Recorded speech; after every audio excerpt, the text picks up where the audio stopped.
Hello everyone and welcome back to the Horror Hut. Before you drift off, I thought it would be a nice idea if you can leave a comment to let me know where you are listening from. Right, let's get comfy and relax and let's begin. I was not supposed to be out on that trail.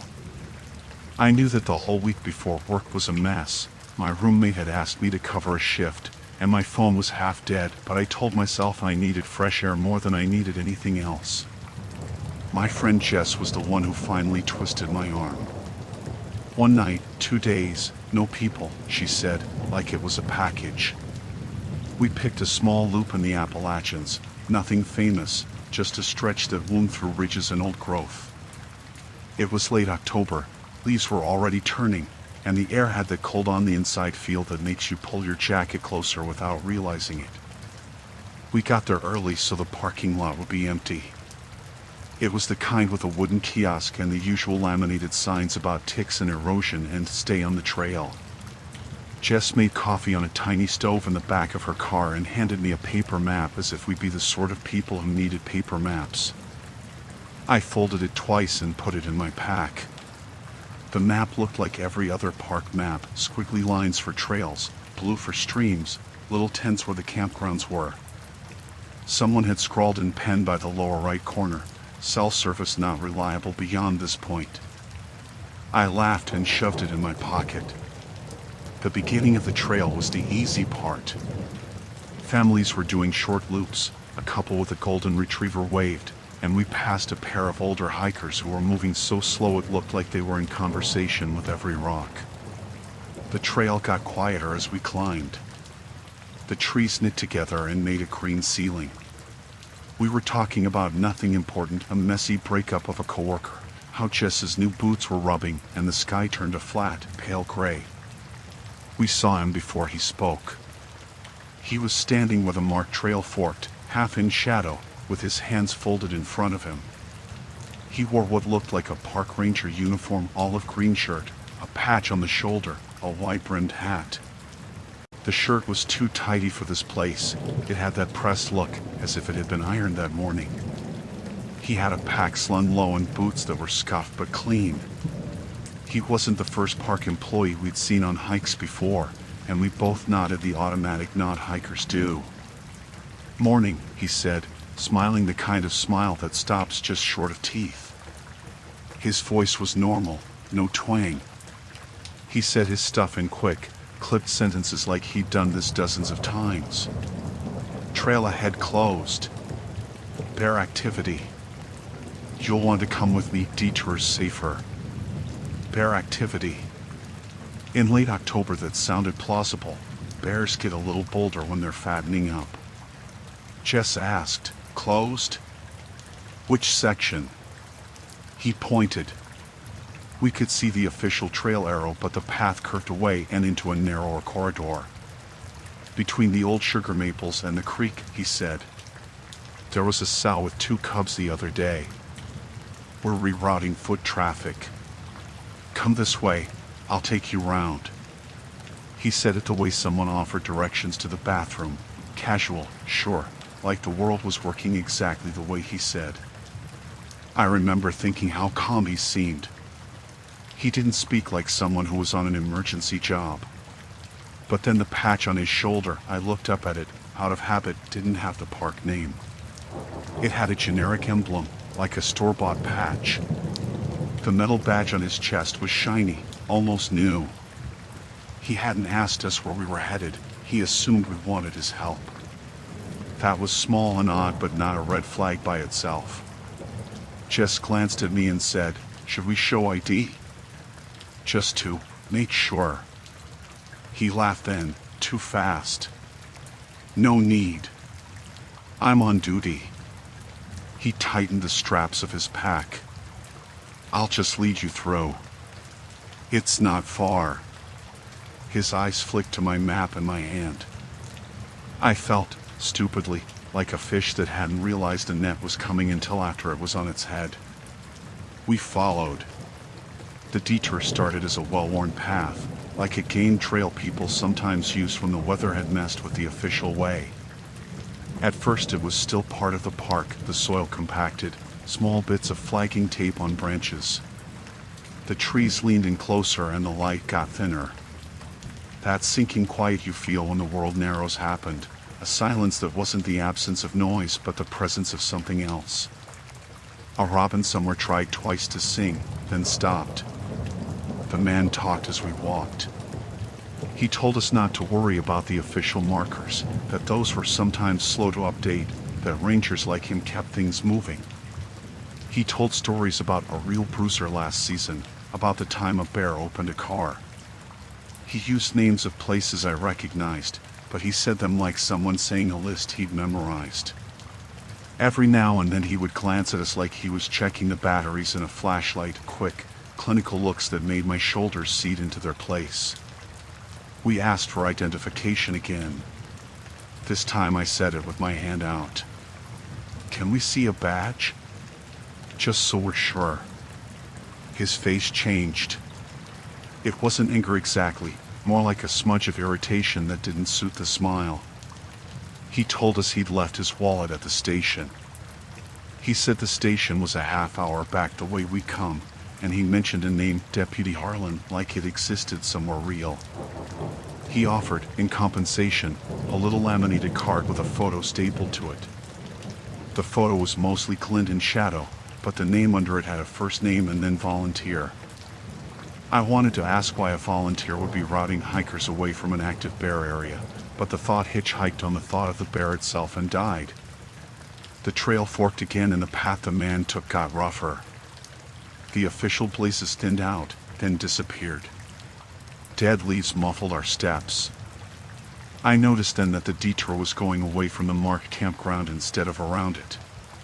Jess frowned and said so. The man smiled and said, "We get the erosion if everyone goes the same way.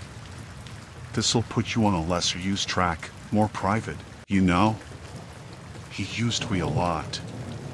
He said "we" as if he and the park and the trees were in league. He said "we" even about the cubs, like he was in a small group that watched everything. He wasn't alone in saying it. People fall into that when they feel small in front of the wild, but it kept making me look at his hands. They were clean. No salt or grime under the nails, as if he didn't do the work he claimed. His belt had neither radio nor multi-tool. He moved easily, like he'd walked this path before, and when he glanced back he held that soft, appraising look. A little after noon the weather changed. It wasn't rain at first, it was the kind of damp that seeped through wool and made it feel heavier. The clouds dropped and the light flattened. We stopped to check our map. Jess unfolded it on a rock and the man hovered as if privacy was something fragile he didn't want to break. "How far to the creek?" Jess asked. The map's saying an hour. Her voice sounded small. He told us a different time. About 20 minutes. He tapped the map like he knew it better than we did and then, almost offhand, said, "You don't need to be afraid of me. I'm trying to keep you safe." That line got stuck in my head. I remember staring at him and thinking how easy it was to use safety as a lever. I remember wishing I'd asked more, or not smiled when he talked. It's ridiculous how retrospect turns simple acts into wisdom. 100 yards later the path narrowed to little more than 2 parallel divots. The trees were older here, roots like exposed ribs. We came out of a stand of birch into a small clearing. There was a shallow, muddy stream crossing with a fallen log for a bridge. The man stopped, and I stopped behind him. He said, "I'll just scout ahead and make sure the alternative is clear. You two wait here." He sounded like he was saying something polite, the sort of thing a stranger might say before stepping aside. He walked away and didn't look back to make sure we'd stay. His pace was loose. He held his shoulders like someone on a beach, not like someone on official business. We waited. The silence grew a weight. I heard a beetle grinding against a leaf. I heard the distant slam of an old branch being struck by wind, and it sounded like someone closing a door very slowly. Jess's breathing got shallow. She chewed the inside of her cheek. I pulled the map back out, not because I trusted it, but because I needed to feel the lines under my fingers. When the man didn't come back for longer than felt natural, I told myself he was just being thorough. Then the twig snapped. It was small, a delicate little crack like the sound of paper being folded too quickly. Not far off, maybe 30 yards, as if someone was stepping through leaves. I turned and saw movement between the trees, a pair of legs in olive trousers, the boots moving carefully. The man was walking back toward us, but he wasn't alone. There was a figure following him, moving like a ghost on a weeded path. At first I thought it was just another hiker, someone with a pack and a hat. Then I saw the way his head tilted, like he was watching us more than the trail. His shirt wasn't as neat as the ranger's, and it had a dark shape on the back that could have been a logo or a stain. He kept a few steps behind the man, matching his stride. The man caught sight of us, and the smile came back, quick as a switch. "Good," he said. "Good you waited." He pointed to the second guy and introduced him as my partner, Tom. He gestured like they were unpaid actors in a safety presentation. Tom gave us a nod that didn't reach his eyes. He had a scar on one knuckle that made his wave look like a small, careful motion. He smelled like someone who had just come in from a fire, not smoke exactly, but that dry, dusty scent of a summer of sweat. He didn't speak much. He walked a little behind the ranger as if he'd been told to. The dynamics were off. They read like a play where two people had rehearsed who would say what. We kept following. The path lost any pretense of being a park thoroughfare. There were no more flags. The underbrush closed and sometimes reached out a hand to snag at our sleeves. The man walked like he knew where he was going. The quiet behind him folded in on itself. I had this sensation then, like being in a movie where the camera slows down on the bad part, everything gets a little sharper and everybody's motions get a fraction off beat. We'd been walking maybe 40 minutes when Jess whispered, "This doesn't look right." "I thought it was supposed to put us back near the creek," I answered. My voice felt too loud. He stopped abruptly then, mid-stride, like someone who hadn't expected to be questioned. He crouched and pointed at the ground with a finger. "Bear tracks," he said. He leaned close and traced tiny indentations in the mud. They were there, yes, small rounded prints like a bear's, although they were too faint to be convincing. He leaned back and rubbed his hands together. "Right. That way." He pointed in a direction that made us yet again move away from anything that looked like the map. We kept walking. The feeling that someone had drawn a circle around us and was tightening where necessary got heavier. The man started telling us things he shouldn't have known as if to prove legitimacy. How many bears had been seen in the county last winter, the ranger post's phone number, an old story about a hunter who lost his dog on the ridge. He said these facts like ammunition. Jess asked him, again, where his badge was. "I really think we should see official ID," she said. The man smiled, then made a small, impatient sound and reached into his pack. He pulled out a laminated card this time that had a name and a photo, but the card looked like the kind of thing you print at home, a glossy sheet, laminate slightly peeling at the corner. Under the photo, someone had handwritten volunteer in thick marker. He slid it at us like an old deck of cards. The photo body didn't match the man standing in front of us, different hairline, different face shape. The name did not sound like any ranger name I'd seen on signs. I felt like a child catching a parent in an obvious lie. "Look, I'm trying to help," he said. His voice was the least calm I've ever heard. "We have to keep hikers away from the creek. Dangerous. Why are you sending us away from the marked trails?" I asked. He didn't answer right away. He scanned us as if deciding which of our faces to believe. His jaw tightened. His knuckles were white. He moved faster, a small shove of hurry in his steps, and every time he moved faster I felt the space between myself and safety shrink. He was trying to put distance between us and the trailhead. He kept glancing back to see if we'd follow, like a shepherd checking his flock. We slowed down.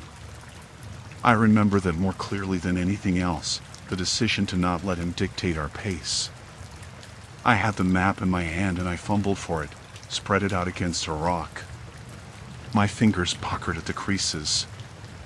I pointed at the loop and said, "This shows the creek right there. We're supposed to be on the outer loop, right where the campground is." He leaned over, closer than necessary. I felt his breath like a small, warm wind on my ear. "Maps are old," he said. "They print them every year, but the land moves faster."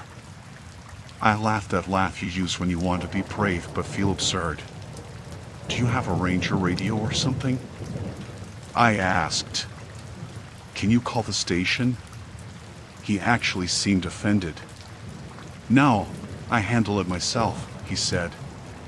"We don't want traffic near the cubs. People spook them." He snapped the card back into his pocket as if it had been a formality he'd indulged us with. "Come on. We'll just take a shortcut." Jess and I looked at each other. The real world was not supposed to be a place where strangers who claimed authority refused to produce ID. It was, though. I remember the tiny, animal panic that rises when rules fall away, the mounting detail that makes you aware you've missed something, like in a dream where you notice you're walking into a house you used to know, and it's been altered just a little. Branches started to scratch at us. The man kept choosing angles that meant we traveled under boughs that made the light darker. Once, he reached out and took my shoulder in a small, disarming drag to get me moving. I remember the shape of his hand, fingers long, thumbs like clamps, and the fact he didn't let go when I almost stumbled. He wasn't smiling then, his face was plain. "Sorry about that," he said, and the way he said it made my skin prickle. When we came to a small embankment, he stopped and looked like he thought of something. "There's a service road near here," he said. "We can cut across. It's better than climbing that ridge." "Are we allowed on a service road?" Jess said. She didn't sound confident. He shrugged. "I have clearance. It's not a problem." He turned his head in a quick, sharp movement, like someone checking for witnesses, then walked down the embankment toward what we'd assumed was the service road. It wasn't a road so much as an old four-wheeler track someone had used to haul wood. It vanished in a tangle of green. We followed him. The underbrush closed in. I had to push branches away. The man moved like a predatory animal in a cage, deliberate, economical. The sky began to rain steadily. The leaves hissed when water hit them. The sound of rain made everything more intimate. Water ran in small rivulets into the dirt path and left a thin line of brown in the leaves. My boots started to slurp. The detour was lengthening into something else, an offshoot not on any map. I'd noticed that our compass app on my phone had started to drift. The battery icon winked low. My pockets felt like they had nothing in them that could save us. At one point the man turned to us and his voice softened. "Listen," he said, lowering his head like he was about to share something confidential. I felt stupid then, because every horror movie had taught me to not let the stranger lower his voice. He said, "We had someone here a couple weeks ago. Couple got lost. She was on a loop, not paying attention. Name was Sam. Sam Harper." He said the name slowly, like a teacher pronouncing a spelling word. "We couldn't find her immediately. Found pieces." My mouth went dry. "Pieces?" I echoed. He shrugged like it was not a big deal. "Clothes, map. This area, it's rough. People lose stuff." He bent down and poked at a tuft of grass like he was checking a bug. "We had to call in a unit." I think that's when something in my chest turned. Up until then I had allowed myself to believe he was a misguided volunteer. Saying another person's name like that, though, and saying we found pieces like it was no more than a lost sock, made the world in front of us tilt. Do you know where Sam was headed? Jess asked. Her voice was thin. He hummed and said, supposed to be the ridge, I think. His eyes darted to the tree line and back at us. Ah. She had a map. Thought she could cut across. It happens. People want shortcuts. Did she make it back? I asked, hearing the panic in my own voice. It sounded foreign.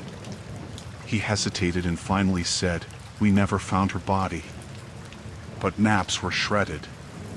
Her name was on one of them. The rain fell harder then, and for a moment there was only the sound of water, and my own heart like a small, frantic bird. The man tucked his hands into his pockets, his fingers curling into the fabric like claws. I don't like to talk about it, he said. It upsets people. We had to make a choice. The easy solution, follow him, let him lead, felt wrong. But the alternative, go back exactly the way we come, felt dangerous too, because by now, if he had intended something, he knew we were suspicious. I think the only reason we made the decision we did was because both of us had small, stubborn survival instincts. Don't make a scene, don't raise voices, don't accuse without proof, and move, always move. We kept walking. The rain turned the colors of the leaves to a wet, dark sheen. The man began to pick up speed. He started taking corners with an energy that had a purpose to it. He walked like someone trying to get us somewhere far from other people. When we asked him again for his credentials, he reached toward his pocket and this time his hand closed around something, a knife, maybe, or a tearing, and he shoved it back like it was annoying. He lowered his voice and said, the park's been short-handed. People have to do more than their share. I don't need you checking me. That was the moment he stopped trying to be helpful. He wasn't smiling. He wasn't pleasant. He had a hard edge to him, a distance that wasn't there before. He started to hurry us along, and as he did, a second figure, Tom, fell further behind and then rejoined the man, his movement measured. They moved in that small tandem that looked choreographed. We rounded a bend and the man suddenly stopped and turned like he had a plan. Wait here. I'll just go ahead and make sure the trail is clear. He didn't wait long this time. He stood a few feet away, and when he turned his back he moved as if preoccupied. I don't remember deciding, but Jess and I ducked behind a thicket. Our hearts were pounding loud enough that I could hear them echo like far-off drums. The man walked to the edge of a clearing and then vanished into the trees. Tom followed him, but the second the pair disappeared, something in me snapped. We ran. Not sprinted, ran like two people who could count their breaths and wanted to use the power of steady lungs. We jogged for a minute, then broke into a full run when the trail opened up. We didn't know where we were going except away from them. Branches laced across our faces. Rain slapped my neck. We ran until my thighs burned and my lungs felt like they were made of stone. After what felt like an hour but probably wasn't more than 20 minutes, we came out on a narrow but official trail. The blazes were bright white on the trees, like a language we finally understood. There was a sound then, a human voice in the distance, calling someone's name, ordinary and clear. We followed it, and it led us downhill until the trail opened into a small, used parking area. There were two other cars and a maintenance truck.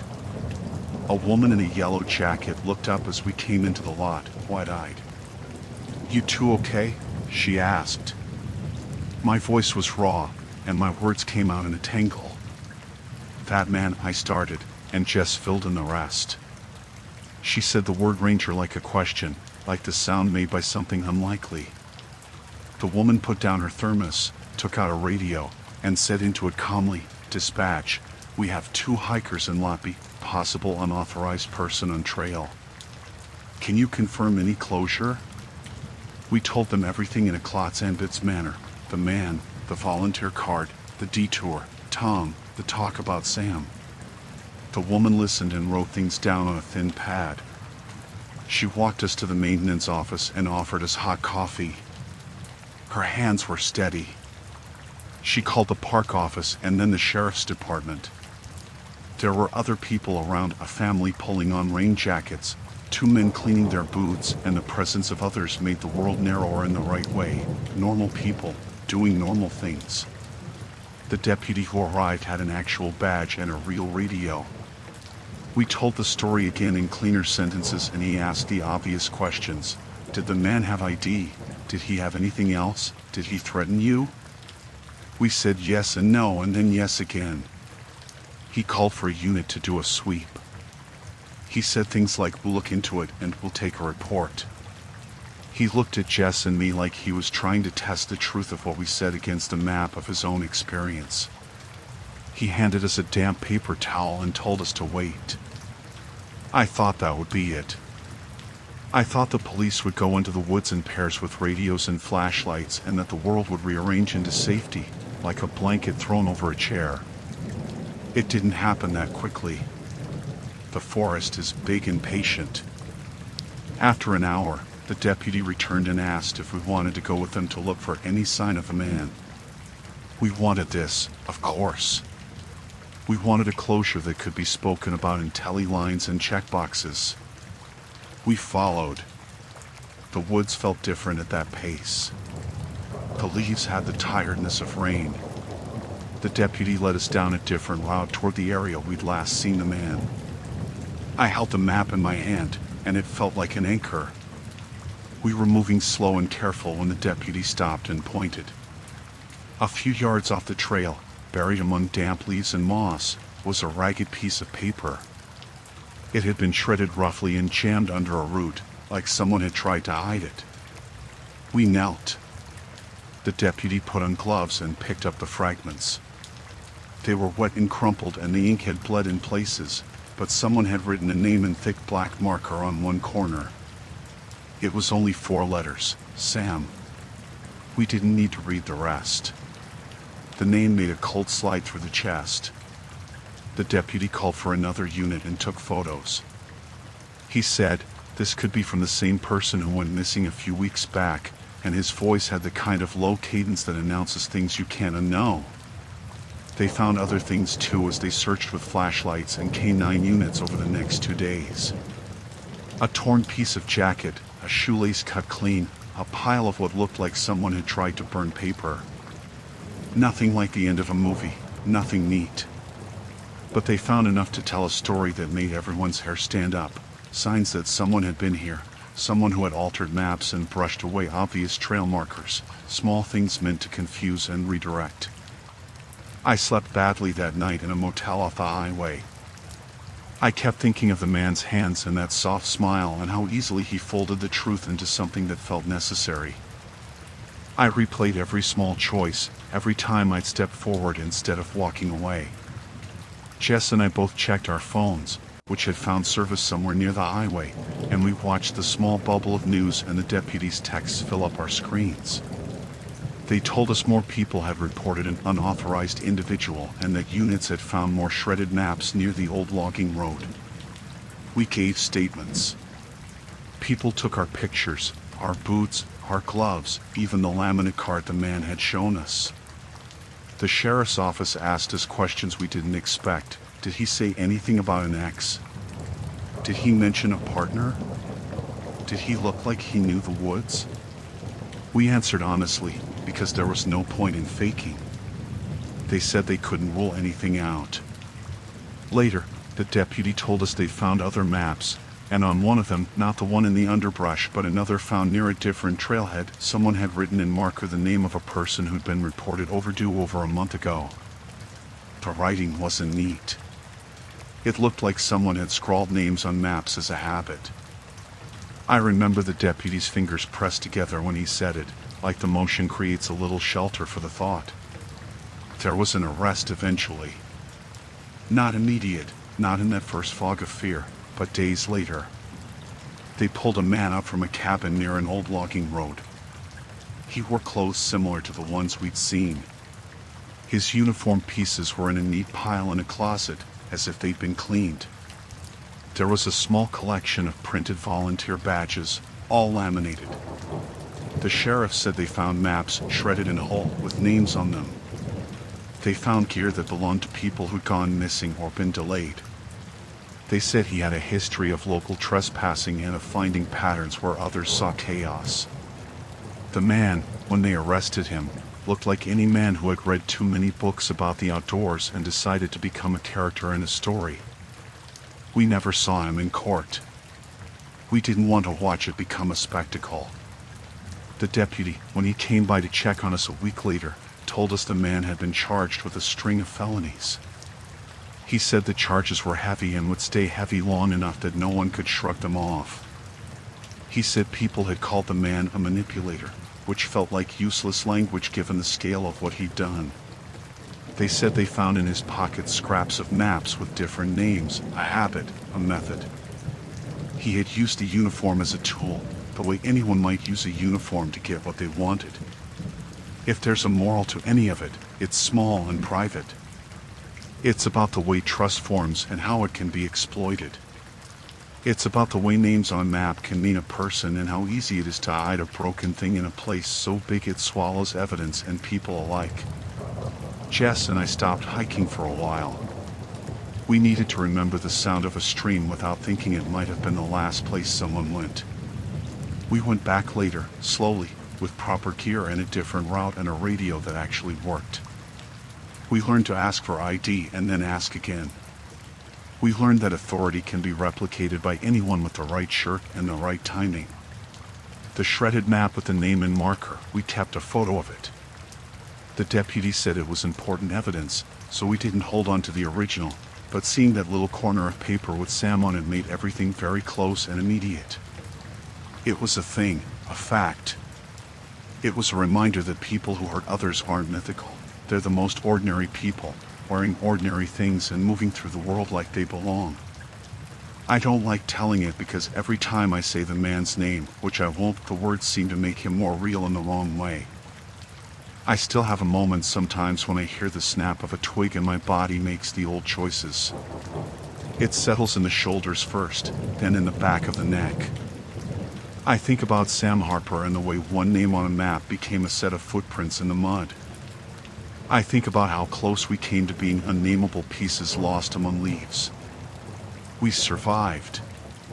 We came back to the parking lot, we drank hot coffee from a stranger's thermos, and we told the truth in a way that made men with badges go into the woods with dogs and radios. That made a difference. The man was stopped. He was not a ghost. He was not something we couldn't fight. He was human and flawed and dangerous in a quiet way, and that was scarier than any other idea I had. I still go back into the woods sometimes. I don't go alone. I don't follow strangers, no matter how neatly they're dressed. I ask to see badges. I ask again. I fold the map carefully and keep it where I can feel it against my palm. I check the sky with the same small vigilance I use to check my shoelaces. I watch for the little things, a patch that doesn't say the park, a smile that stays too long, the way someone might imply that they're doing you a favor when they're actually asking you to step into a place where the trees will hide what they want to hide.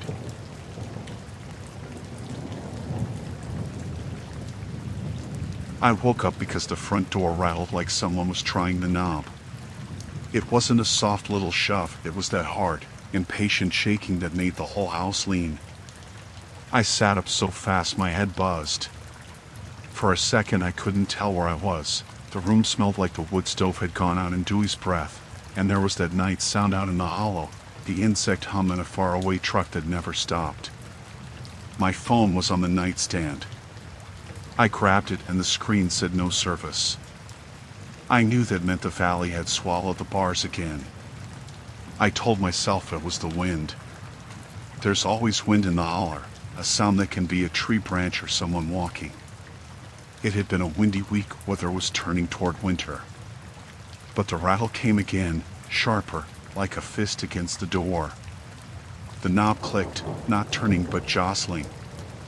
I slipped out of bed, my feet cold on the floorboards. Dewey didn't wake. He was 6, he slept the sleep of kids who don't know any trouble. The hallway light by the kitchen was off because I didn't like light in the night, but the moon was bright enough to make pale shapes on the floor.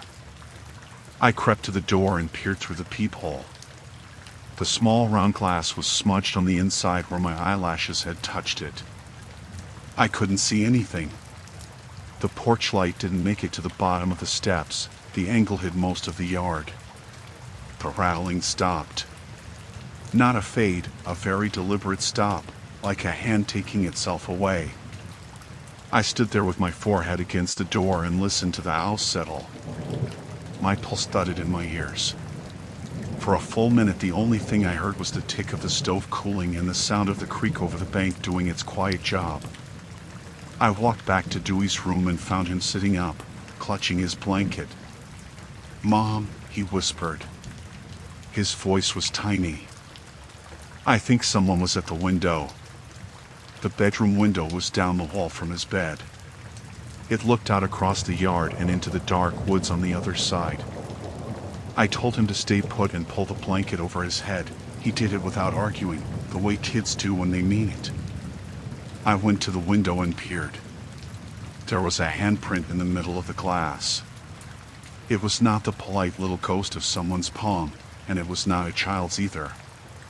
It was dirty, the smudge of fingernails and lines where the fingers had pressed hard. It was low enough that whoever had put it there had either been short or squatted. The fingers were spread like someone had braced themselves. I put my palm beside it on the inside of the glass and felt the chill. It was real. Everything in me wanted to call the sheriff. I tapped the phone again. Still nothing. I tried the landline, the old rotary in the kitchen that was only there because my mom had left it before she died, and it made me feel tethered. The dial tone was a high, thin thing and then dead air. No connection. The holler had eaten both phones. I kept thinking of things to explain it away. Maybe somebody had been walking by and looked in. Maybe kids from down the road were messing. Maybe a hunter had come too close. I'd lived here 5 years. Most nights nothing happened. But there had been little things lately, things I had pushed to the side because life was heavy and busy. 2 weeks earlier I'd found the chicken feeder knocked over. It was a clumsy thing to be bothered by, but the hens were scared and there were prints in the soft dirt, single sets of boots, too big for a kid. I had blamed raccoons at first, then noticed the prints didn't crisscross like animal prints. They led from the road to the back porch and stopped at the swing where I sometimes drank coffee. The swing was wet the next morning, though I hadn't been out. I told myself I must have left it that way when I came in late, which was something I did more and more. I didn't tell anyone. Who do you tell when you live alone with a kid and the county line is a half hour away? The week before that I'd seen a truck at the corner near the school. It was the kind of truck that didn't usually drive through our part of the valley, white, with a rack. It sat with its lights off for a long time, engine idling, while kids got off the bus. I drove past because Dewey and I were late and I didn't want to be singled out. I told the principal I'd been sick. The next day the truck was gone, but somebody at the post office said a woman up the road had seen the same truck a few days before, parked on the shoulder while a man leaned against a tree and smoked. Men smoked a lot around here, but you don't just park on the shoulder and stare at kids. Those things had made a soft worry in the back of my head. It was a worry the size of a thumb, private and pokey. The handprint on the window felt like the thumb had turned into a hammer. I covered the window with a towel so Dewey couldn't see it again. He slept with his eyes closed, but I could feel him listening. I wanted to wake my neighbor, Mary, who'd raised 3 kids and kept an eye on the valley, but her porch light was off and her car was gone. If she was out, I didn't know where. I thought of running across and pounding on someone's door in the night, but who wants their kids dragged out in the middle of the night? Who wants to be the person who cried wolf? I made breakfast in the morning like nothing had happened. I had coffee, loaded Dewey's backpack, kissed his forehead. He was the same kid who lost one sock in the dryer and came back with a joke. When he left for school, he did a weird little double take at the window. I closed the curtains before I called the sheriff. The dispatcher asked me to come down to the station. Their cars were thinly spread, he said. There had been a burglary up by the state line the week before, and they were following leads. So I told him the main thing. There had been a person in my window last night, handprint on the glass. He took my name and advised extra locks. He told me to call back if anything else happened. He said he'd log it. At noon, I drove to the post office to get the mail, and the man in the blue pickup was at the store. He parked wrong, with the truck taking half the lane. He walked like he was thinking and not paying attention to the people looking at him. He tipped his hat to me when I passed, a small casual nod, and I thought of nothing until later. That afternoon, someone took my trash can and put it back around the bend behind the shed. There was a cigarette butt on the porch, not mine. I don't smoke. It's the little things, I told myself. People leave things. Somebody dropped their cigarette. But the butt was wrapped in a small bit of foil, the kind of paper I had seen once on a man at the store who had bragged about being clean and then would disappear for days. I don't think he knew we noticed him sometimes, but people notice in small towns. A neighbor I trusted more, Lisa from down the road, stopped by that evening with a casserole. She moved like she had town gossip heavy on her tongue and wanted to be careful. She told me she'd seen the truck near the school and that a teacher had mentioned a man asking questions about different kids, what bus they took, what time they got out. The teacher thought it was odd enough to tell the staff. People shouldn't be asking about kids, Lisa said, not trying to make me more scared than I was. You know how folks are. She talked around things like a woman unspooling a spool of thread, careful not to let it snap. I told her about the handprint. She pressed the casserole into my hands and said, "Call me if anything." Her face had the look of someone who knows the world can be kinder or worse depending on who answers the phone. That night I closed the curtains early and checked the locks twice. I had a big kitchen knife in the drawer, a relic from when my husband died, and I couldn't bring myself to throw anything away. I set it on the counter within reach and pretended I wasn't doing it because the shadow in the holler felt longer. At midnight, the dog on the neighbor's place started barking, a long, rolling sound the dog makes when something is wrong. The sound came in waves. It didn't stop. I pressed my ear to the pillow and listened. Dewey's breathing was slow. The dog kept at it, and with each bark the front porch grew clearer in my mind, the planks, the 2 steps, the railing. I heard someone on the road, a muffled engine that didn't speed by, almost as if whoever was driving wanted to listen. The next morning there was a small scrap of paper jammed in my mailbox. It had a phone number and nothing else. No words, just the numbers written in a shaky hand. I stared at it until the numbers blurred. I thought of slipping it into my pocket and calling, but the idea of who might answer made me feel like a kid about to open a trapdoor. The tension did what tension does, it seeped into everything. I started checking the curtains more often during the day. I got annoyed at everyone, at the mailman for taking too long, at Dewey for leaving his shoes in the hallway, because hypervigilance turns normal things into offenses. I slept less. The holler seemed to wait for me to drop my guard, patient and practical, like a trap. The night the door rattled again, I was already wound thin. It was the same hard shaking, only more desperate. Dewey woke and whispered, "He's at the window again, Mama." I put a hand on his back and felt him shiver under the blanket. I told him to be quiet and rolled toward the edge of the bed. The phone was dead again. I went to the living room and listened. The house sounded the same as always, the old clock on the mantel clicking like footsteps, the water pipes settling. The porch floorboards creaked then, a slow creak as if someone put a foot down and shifted weight. I thought of the handprint low on Dewey's window and my stomach turned.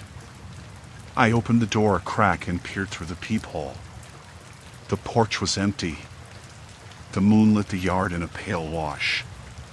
There were no footprints in the frost on the steps. I pressed my forehead to the door and felt foolish and afraid. A shadow moved across the road like a person walking far away, not toward the house but pacing along the ditch. It could have been anyone. It could have been someone waiting for a house to be empty. Then there was a sound at the back window, a quiet scrape. My heart thudded and I thought of the woodpile, where we stacked the logs. Whoever it was had gone around the house. They were trying doors, the little patient ways of a thief or someone looking for a gap. I grabbed the keys and my coat, quietly, like doing a job. I covered Dewey's face with a soft blanket and whispered we were going to the truck.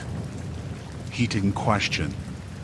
He knew when Mama's face went hard that you don't slow down. We crept down the back steps. The back door opened without resistance. Whoever had been on the porch had left the latch undisturbed. My throat closed. I remember thinking about how easy it would have been for them to go in. I think that's when anger and fear split me like lightning.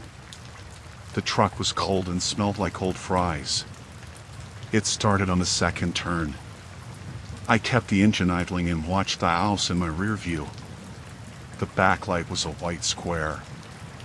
I thought of the living room, the kitchen drawer with the knife, the photographs of better days hanging crooked on the wall. I thought about trusting my neighbors and how sometimes you just had to trust. We should have driven straight to the sheriff's office. I nearly did.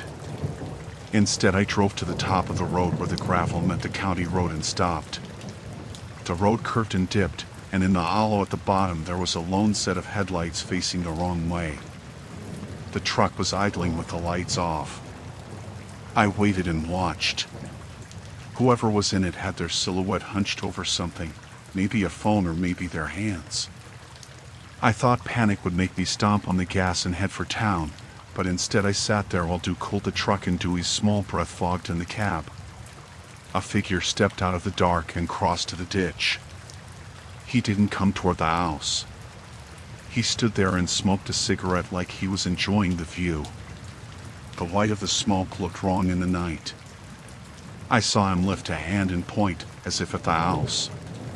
He looked at the road and then at the mailboxes like he was measuring names. I watched him for a long time and then realized my hand had been on the horn. I would have honked and I didn't, because what would it do except make him look up and see me? When he finally started his truck and left, he drove slow. He passed my place and didn't look my way. He kept going down the road, headlights cutting through the hollow. I thought of chasing him, but then thought of the sheriff who said to come in person. I drove to the station and told the deputy what I had seen, and he said he'd send a unit to check the road. They'd be slow, he said. You don't usually get units out here fast unless it's daylight. By the time I got back, the porch was empty and the handprint at Dewey's window had faded from the cold. I cleaned it with the corner of my sleeve even though I knew I shouldn't. I wanted some small cleanliness, some action. The kitchen light felt too sharp. That night I didn't sleep at all. I sat in the living room with the lamp on and the TV set to a channel that made no sound but gave a small box of light. Dewey fell asleep on the couch with his head on my knees, and I thought of the man at the school and the cigarette and the truck. I thought of the handprint as a thing other than a smudge, as a message. At about 3 in the morning the dog across the way started barking again, and then another dog answered, and then silence. I had the radio on low, breathing out, when the front door rattled, once and hard, like someone testing to see if the house had drooped. I heard movement at the bottom of the porch, a scraping as if someone dragged a foot. I could have called. I could have turned the light on. I could have opened the door and faced whatever my feet would have met. I did none of those things. I stood up and took Dewey in my arms and carried him out the side door that opened to an old path. There was a hollow that led behind the mailbox lot, a path lined with briars. I walked there barefoot and cold and felt the earth give under my heels. It smelled of leaf rot and something like old metal. I wrapped Dewey's blanket tight and walked until the house was a white square behind trees. I left the truck running. I had no plan except movement. Movement seemed like the one thing that would keep us ahead. I thought about the sheriff's deputy, about Mary, about Lisa, and about who answers the phone at 3 in the morning. I thought about calling my sister in Knoxville, but the phone had been no good, and with the truck idling it was gas gone. The road to town was long and slick with early frost. I knew each turn by heart. I had driven them 1,000 times, but at 3 in the morning every turn is a question. When I reached the bottom of the hill, the county road tied into the highway. There were lights then, the long white belly of an interstate with trucks hauling everything. I pulled into a highway convenience store and parked under the sodium glare.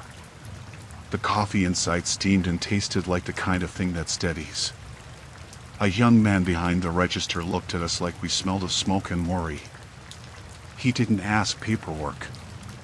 "Are you okay?" he asked. He said it like he meant it. "No," I said. "But we're getting there." I kept my voice steady. Dewey dozed in his seat, exhausted. The young man called the sheriff for me. A radio voice came back, slow and professional.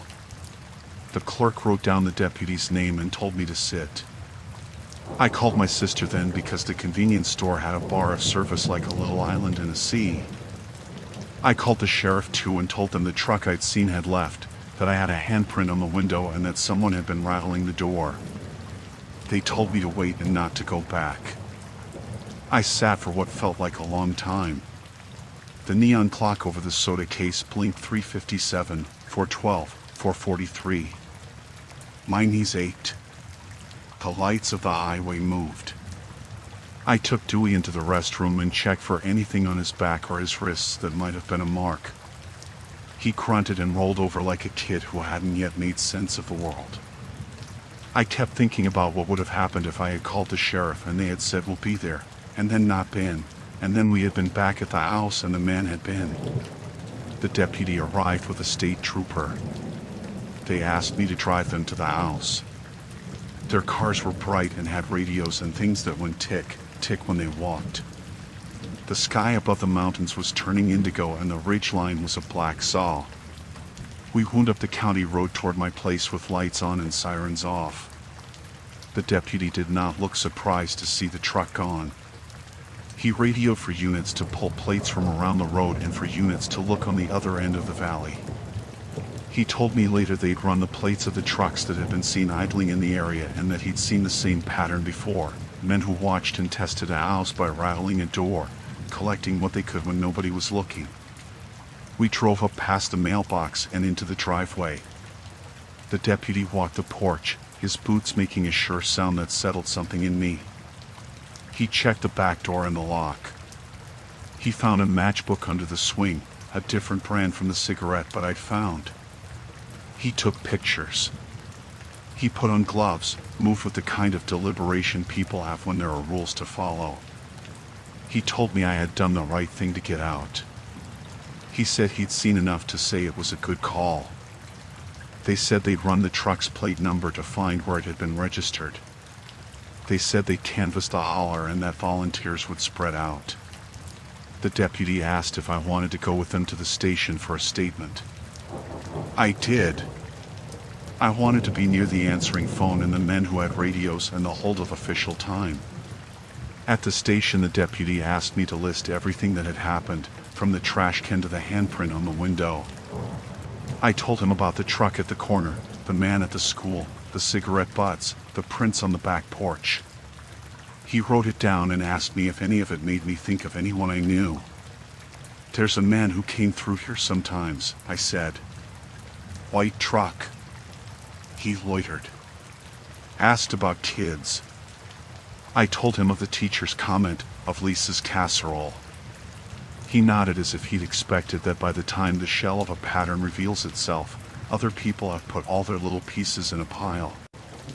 They called out units, and within a couple hours a cruiser rolled to a stop at the end of the road. The officer stepped out and said they found the truck turned off inside an old logging pullout, doors closed and no one in sight. They checked plates and found it registered to a local man with prior trespassing complaints. The officer's voice was flat. He said they were going to check the man's cabin and belongings. He said they had a license and a name that matched reports from other counties. I went home with the deputy to get some clothes while they searched. The house felt small and loud. Dewey slept in my bed that day and I sat up knitting my hands with worry. When the deputy came back hours later, he had gloves and a paper bag.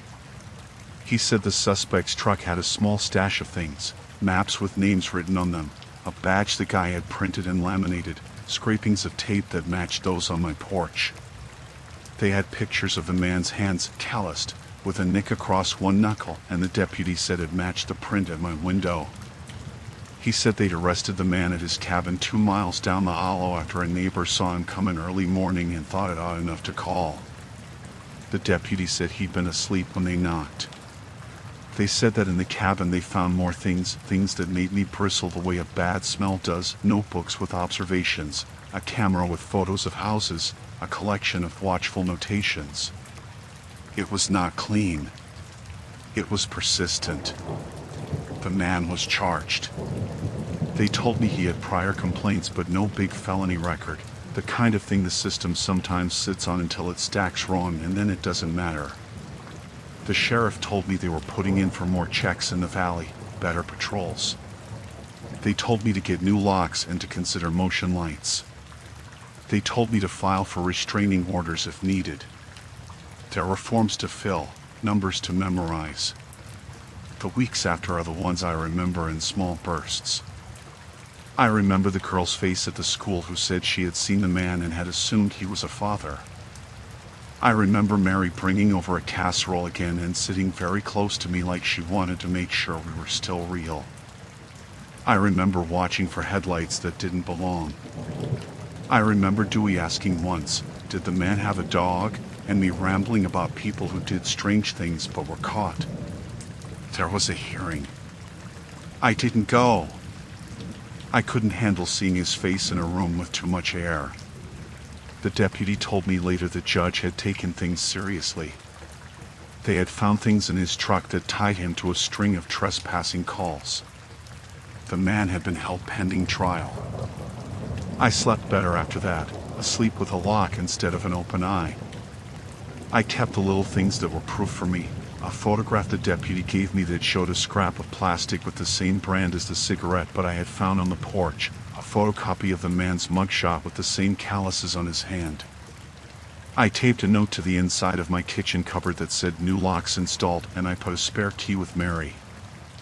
I did all the roster things a person does to make worry manageable. Light bulbs replaced, curtains changed, numbers written down. Not because it fixed anything, but because it gave me something to do that wasn't waiting. People said things like, "You were brave," and that made me feel small because I hadn't been brave. I had moved. I had put Dewey into a blanket and walked. That was what it came to, choosing action over staying still while the hollow watched. I couldn't sleep with the curtains open anymore. I checked the windows. Dewey and I started sleeping with the bedroom light on and the curtain drawn tight. He started bringing his blanket down to the couch, where I could see him through the living room window from the front porch. He told his teacher at school that sometimes he had trouble sleeping and the teacher gave him a star for being honest and brave at school.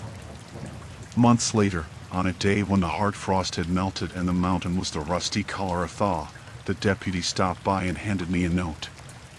It was a recorded call from the man, left on police evidence, where he had named places he'd watched and said he'd have fun if someone let him. The deputy said the tape made his voice sound small and ordinary, the kind of voice that hides behind paper and badges and a truck. He said the man would be in jail for a long time if the prosecutors did their job. I kept walking the same road, because leaving the holler entirely was not something I could do. This was home, the place where my friends shucked corn and the church baked pies and the land held the bones of my people. But I walked differently. I drove a different route to school. I talked more with neighbors. I learned how to check for plates and how to remember details like shirt color and how boots scuff. I learned how to ask questions and not feel like I was being rude. Sometimes, on still nights, I hear a car in the hollow and my stomach goes hard for a second. Sometimes Dewey wakes and asks me if I hear someone at the window and I say no but sit up a little and check. There is a part of me that notices the smallest things, a bent feather on the porch, a tin can moved, a light left on farther down the road, and I do not ignore them. The thing I remember most was not the arrest or the forms or the way the deputy's voice cut the night. It was the handprint on the window and how small a thing it was until it wasn't. It was how a person could reach up and press their palm against your child's glass and change the math of a life. I carry that little fact like a pebble in my pocket, sharp and private, and I use it to check the edges. We were okay. We left the hollow that night and the next day and kept going. The country came through in the way it can, neighbors who would watch for anything, deputies who put in the miles, teachers who asked questions, and the strange, slow work of the law. The man had been human, ordinary in his way, and dangerous in the way only people can be. We got out of the house while he was outside. We drove to the lights and the coffee and the men with radios. We were not harmed, and we were stubborn in not letting small-town loneliness be the thing that let danger in. I still check the porch light and the locks. I still set the spare key with Mary. I still fold Dewey's blanket the way he likes it. I did what I could. I moved. I reported. I kept my son close. That, in the end, was what kept us safe. We went up that old logging road because nobody else seemed to want to. It was one of those routes stuck on the edge of the park map like an afterthought, thin gray line, name in smaller type, Old Ridge Spur. Sam found it on his grandfather's map, the kind with those faded contour lines and the paper smell. He swore by old maps. Less people, more views, he said, like a promise. There were 5 of us, me, Sam, Maya, Leah, and Eric. We all drove out together in 2 cars, laughed in the parking pull-off while tightening boots, and carried the kind of light packs you take on a day that you think will be easy. September was starting to give the mountain that warm, dry smell. Leaves were just beginning to kiss at the edges. The weather app on our phone said clear. No storms, no one thought to worry about anything but bad trail snacks. The trail started like most old logging roads do, wide, lined with stones, easy footing.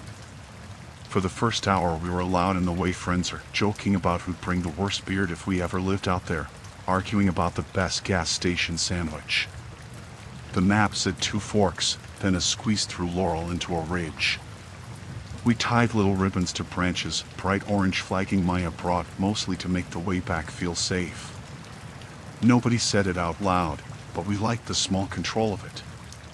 Sam stacked a tiny cairn when he found a flat rock. I scratched a notch on a tree with my knife, silly souvenir stuff. The first unsettling thing was small and stupid. We stopped at a bend to drink water, and Sam reached for the ribbon he'd tied to a sapling. It wasn't there. He looked blank for a second, like the world had filleted a piece out of him. Must have come loose, he said. We looked around. No ribbon. No other ribbon we had tied anywhere seemed disturbed. We walked a little farther and found a stone pile, our cairn tipped over, rocks rolled like someone had tapped it with a hand. The scratch on the tree had a fresh blade mark through it, right where I'd left the notch. It was like someone had come along and said, "Not here." We laughed it off. Squirrels with opinions, Eric said. That was what we wanted to believe. But the inside of my stomach had that quiet tick, nothing dramatic, just a sense of a missing thread. The trail got narrower and the forest closed in. The laurel made a green tunnel and everything inside it turned diffuse.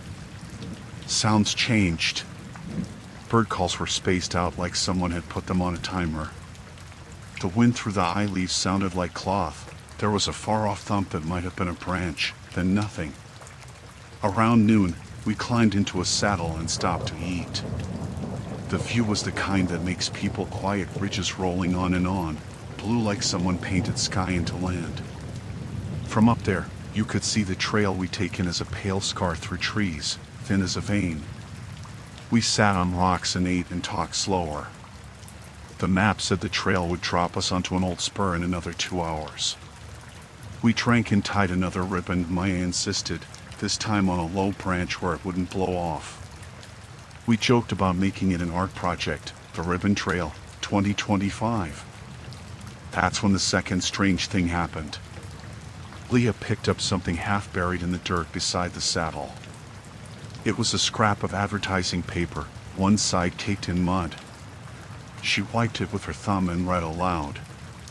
It was a card for a saw shop 2 counties over, someone's business card. There was a cigarette but tucked in the fold, not old, not withered into a twig but still with ash. Eric said maybe some work crew had been here. Sam frowned and said, but this is way too far from the road for a crew to be sitting and smoking. He rubbed the ash on his boot as if to show it was real. We shrugged it off again. Hikers drop things. Smokers leave butts everywhere. We all had our little ways of excusing the forest. We packed and kept moving. The path dropped and then squeezed through rhododendron that made shoulders brush and breath shallow. The light slid away faster under that green ceiling. I remember thinking I could feel every pair of eyes in the world like tiny pings on my back, nothing to do with seeing, just the small nervousness that comes with being a place people don't usually go. By the time we hit what the map called the Old Spur, the trail had gone from a road to a goat path. Roots were like ribs and the ground felt badly on one side. Our ribbons were little bright scars on gray bark. We were on schedule. We were tired and chatty. Sam was checking the map while Maya adjusted her pack and Leah fished out granola. I was fiddling with my knife, carving another notch in a tree like a child might count days.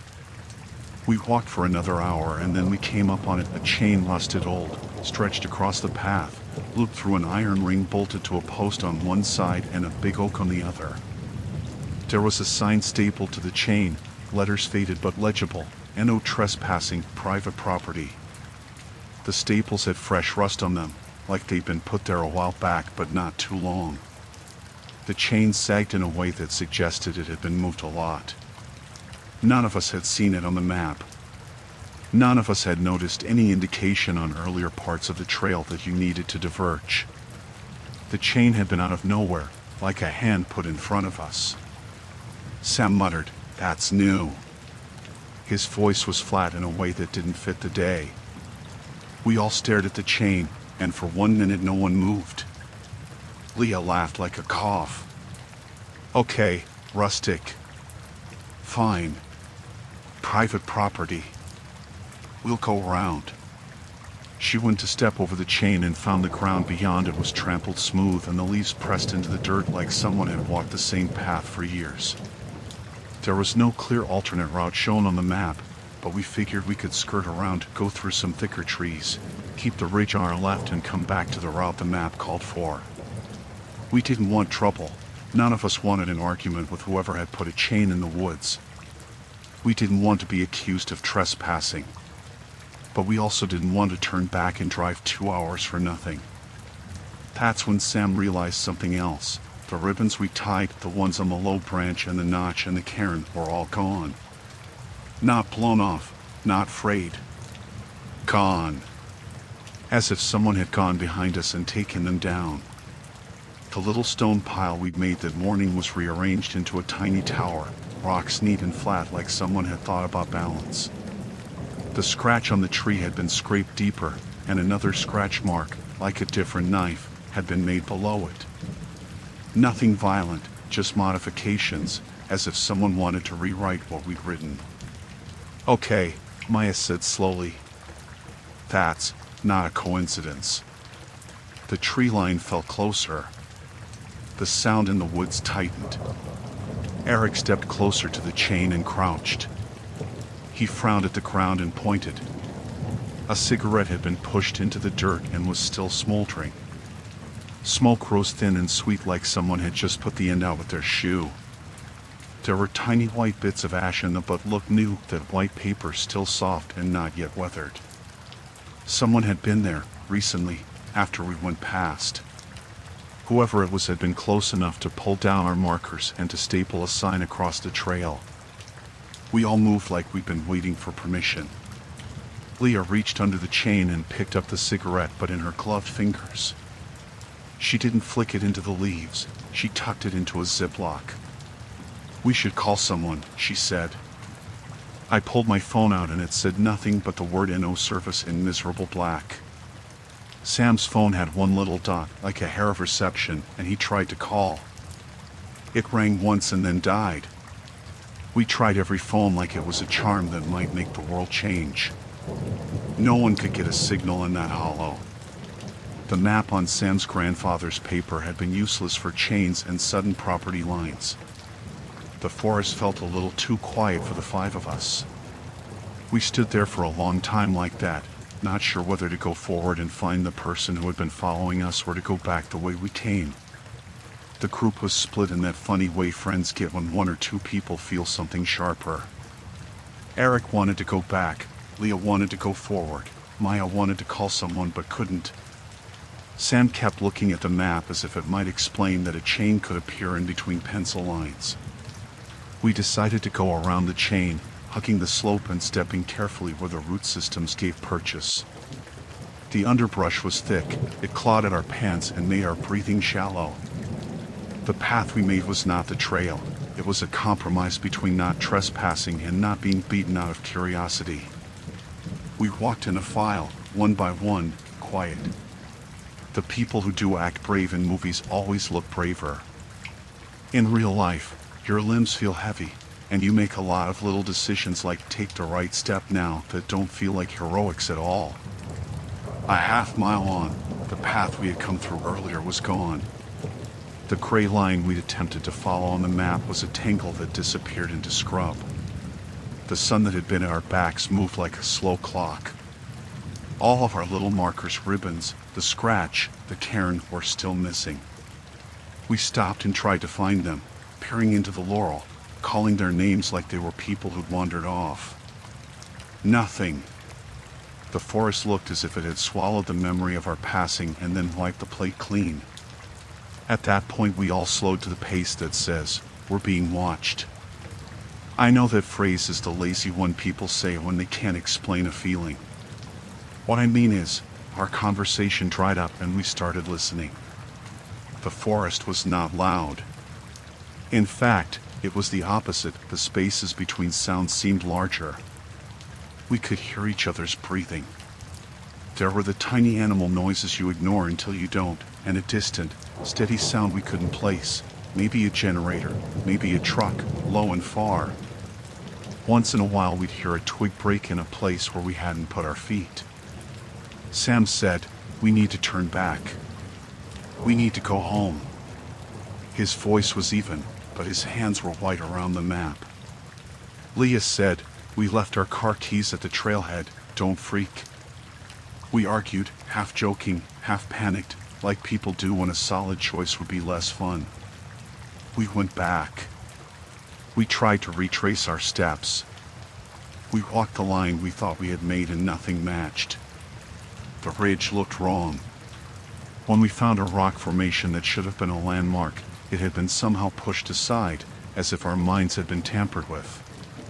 Sometimes I remember it as the trees being the wrong spacings.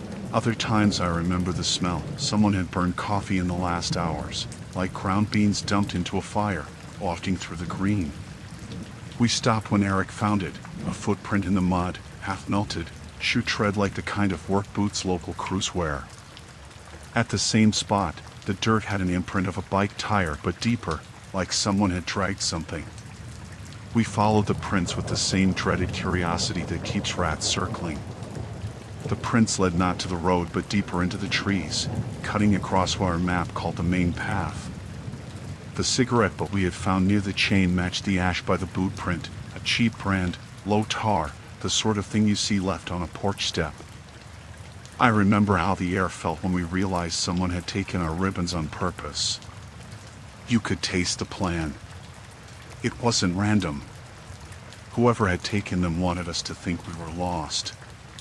They wanted us to go where they wanted us to go. We were trying to decide what to do when a sound came from above us like a person humming, no words, a low, single note, then a shadow moved along the ridge. It took me a second to realize it wasn't a deer or a bear. It was a person walking the top of the ridge, broad shoulders, hat. He wasn't on our axis, he was on the horizon, watching us through branches. He wasn't doing anything dramatic. He seemed to be unwrapping something in his hands, and then he lit a cigarette. The smoke waved and then drifted away. He looked like he was making himself at home up there. Sam said, "There he is." My voice sounded small and far. We stood frozen. The person on the ridge raised his hand once like a slow signal and lowered it. He kept smoking. There was no yelling, no run, just the same calm that says he wanted us to know he saw us and to do nothing about it. The worst part wasn't that he watched. It was how comfortable he looked doing it. Leah whispered, "We should leave. Now." We didn't move fast enough. The man on the ridge started walking down toward us. Not run, not come with arms spread, just a slow walk that made my teeth ache. His gait was sure. He looked like he had every path in his head and none of them involved asking permission.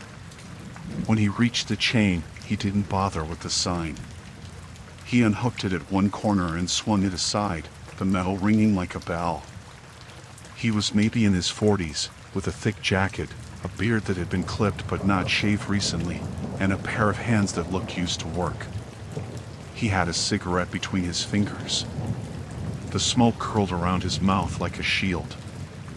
"Afternoon," he said. He didn't sound friendly. He sounded like someone who'd practiced saying afternoon to make people lower their eyes. Sam stepped forward a little. "We were just on the trail," he said. "We didn't see any signs earlier. We thought it was public." The man squinted at us like the sun had a name. "Not public," he said. "This land's been private since my granddaddy's time. Folks don't need to be poking around where they don't belong."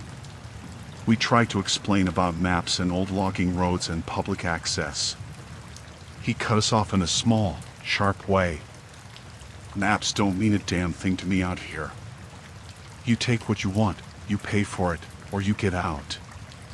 He kept his cigarette like he might throw it at our shoes if he wanted. He didn't smile, but there was a kind of attention to his face that felt like an animal's predation, small checks, small adjustments. The way he stood made us all feel younger by comparison. Maya tried to be reasonable. "Sir, we didn't know. We can go back, no problem. We don't want trouble." He looked at Maya like he knew about moshing and promises. He said, "You can go back, sure. But it don't matter what you want. I don't like people. People bring trash and dogs and leave things." He didn't say, "We'll get the sheriff." He didn't say, "I'll let you go." He said, "I don't like people." The sentence had a finish to it, like a verdict. I remember how small my hands felt on my pack strap. Leah had a look like she wanted to run. Eric's face had gone hard. Sam kept fiddling with the old map, like it might explain itself if he stared hard enough. The man smoked and watched us breathe. He seemed to be deciding whether we were a hassle worth the bother. He didn't smile. Then we heard a sound from the trees behind him, another crack of a branch, and the man turned slightly toward the sound. For a breath, we got a wide, clear view of him, no guardrail anymore between us, and he tightened his jaw. Another figure appeared just behind the first man, another man with a hood and a pack. There was a third shadow beyond them. They were not all the same. Some seemed older, some younger. None smiled. The cigarette butt had not been random at all. It matched the ones we found at the chain. They had been following us, cutting down our markers, stapling signs on the trail, and letting us find the chain like a lesson. It felt modeled, exactly like something meant to stamp a name on our actions. "Get out," the man said. Not loud, not yelling. He spoke like a person shutting a door. Sam tried to keep the peace. "We're leaving," he said. He started to edge back, pushing through the laurel. We followed, single file, boots slipping on loose roots. But the path we'd been using to go around the chain was not where it used to be. The men moved with a kind of slow choreography, stepping to block our chosen turns. Each time we tried to move off to the left, one of them would already be there, not loud, just present. The woods tightened. The small noises we'd grown used to, cicadas, a distant stream, suddenly felt like the background of someone setting a stage. The men's silence was the loudest thing. Their presence folded our options like a map. "Listen," the first man said. He shoved his hands in his jacket. In one, there was a metal object, maybe a knife, maybe nothing. I couldn't tell. "This is private. You go out the way you come in, or you go out past the old quarry. It's easier for me to watch you go around. Don't make me tell you twice." He smiled then in a small, slow way, the sort of smile that doesn't reach the eyes. There was a cold, practical intelligence about him that made my mouth taste like pennies. I looked at my friends and saw the same thing in all of them, the exchange of a look that said no one wanted to be the hero. We were tired. We were 5. The men were quiet and patient and knew the ground. We backed up. We kept our faces empty, our hands visible. Nobody ran. Every time one of us looked down to shake off a branch, the men looked at us like they were checking parts of a machine. We managed to get to where we'd been earlier, the chain of metal mouth over the path. The first man didn't stop us, just watched. He pointed at the chain with the smoke between his fingers and said, "Don't come back. If you come back, I can make it uncomfortable."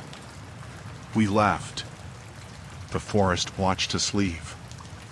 The climb down felt like stepping out of someone else's story. We moved in silence for a long time, our breath heavy. At one point Eric broke and laughed, a small peal that sounded like a thing going badly wrong. Leah cried real, small sobs behind her hand. Sam walked with the map held in both hands like a talisman. Once we were far enough down the ridge we dared to stop. We ate stale sandwiches and drank water and checked phones again. Sam finally got a single bar and a voicemail connection. He called the non-emergency line. The dispatcher told him to call back when we were safe and to get to the nearest ranger station if possible. Sam said we'd been told to leave and that men had been watching us and removing markers. The voice on the other end sounded like someone who'd gotten this sort of call before and had a routine for it. "We'll send someone out," the dispatcher said. "It might take a while." We decided to head for the main road.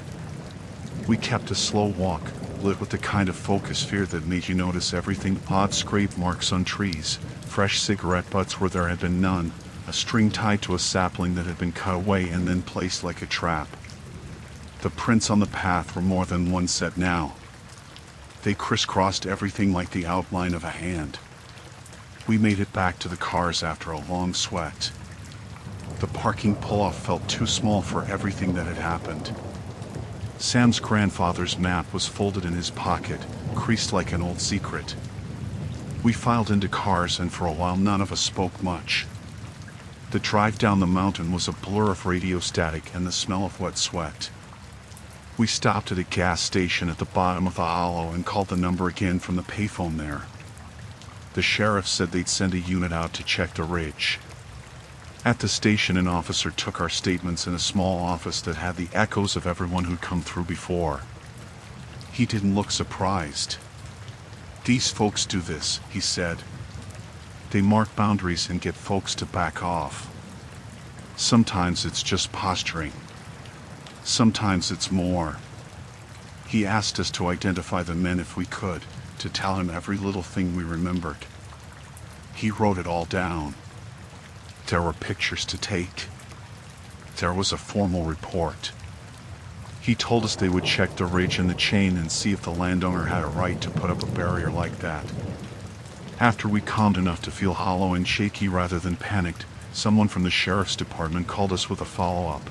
They had gone up to the ridge and found the chain and sign in the butts and a few tattered ribbons, plus evidence of a campsite one of the men had used. The property in question had a complicated history, old deeds, claims, and counterclaims. The deputy said it was messy.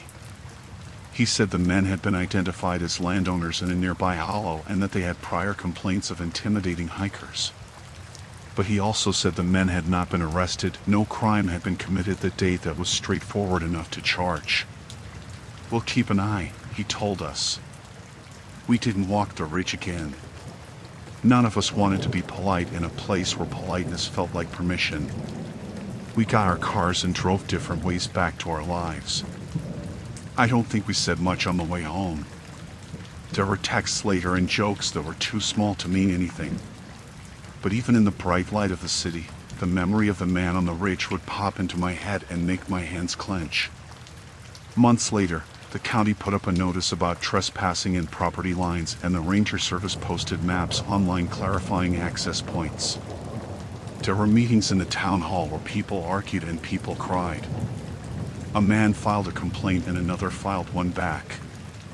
The whole thing got wrapped into bureaucracy and legal forms, and the smell of the forest was turned into signatures. The phrase "we were lucky" is the thing people said, because the men on the ridge could have done more than stand there and look. They could have been the sort of men who escalate. Maybe they were. Maybe they were just territorial and bad-tempered. The fact we left and weren't harmed got called luck. I call it something like luck and something like a string of bad choices we were able to step away from. We made the call to leave. We didn't try to force a confrontation. We didn't take a photograph of the man's face because the way he stood made our phones seem like a stupid idea. A few weeks after the day on the ridge, there was news that a group had been charged in a neighboring county with intimidation for a string of incidents like the one we experienced, the sort of thing where people take the law into their own hands and make the woods their private kingdom. The sheriff called me and asked if I wanted to come in and identify the men from photos. I did. I went and sat in a room that smelled like coffee and paper and looked at thin photos of faces. I didn't want to look, but I had to say yes, this was one of them. This was the one who had smoked and smiled. I pointed, my finger like a small tick. The deputy thanked me and said they'd add it to the file. They said charges would follow. There were court dates, paperwork, a slow grinding that felt like someone turning a millstone. I didn't think about it every day after that, but when a friend suggested a hike somewhere with a map you could trust, I said yes and felt the muscles around my chest ease. We changed the way we did things. We tied ribbons only where we could see them from both directions. We carried whistles and made sure phones were charged and pockets were full of small things: extra water, a pocket knife, a small can of mace that felt ugly to buy but sensible to carry. We stopped leaving trash, stupid things. We started checking the landowner's notices when the map said private. We learned to be loud in the right places and quiet somewhere else. But mostly what I remember is how small the things were before the men showed up. A ribbon gone. A cairn rearranged. A cigarette burning in the dirt. You think of big threats as big, obvious things, but these were small. They were patient. They changed the landscape of our steps in inches. And once you know that someone has been within inches of your sleep, the world doesn't feel the same. We were okay. We walked out. We made it to the cars and the highway and the coffee shop and the slow work of telling people about it and making them believe.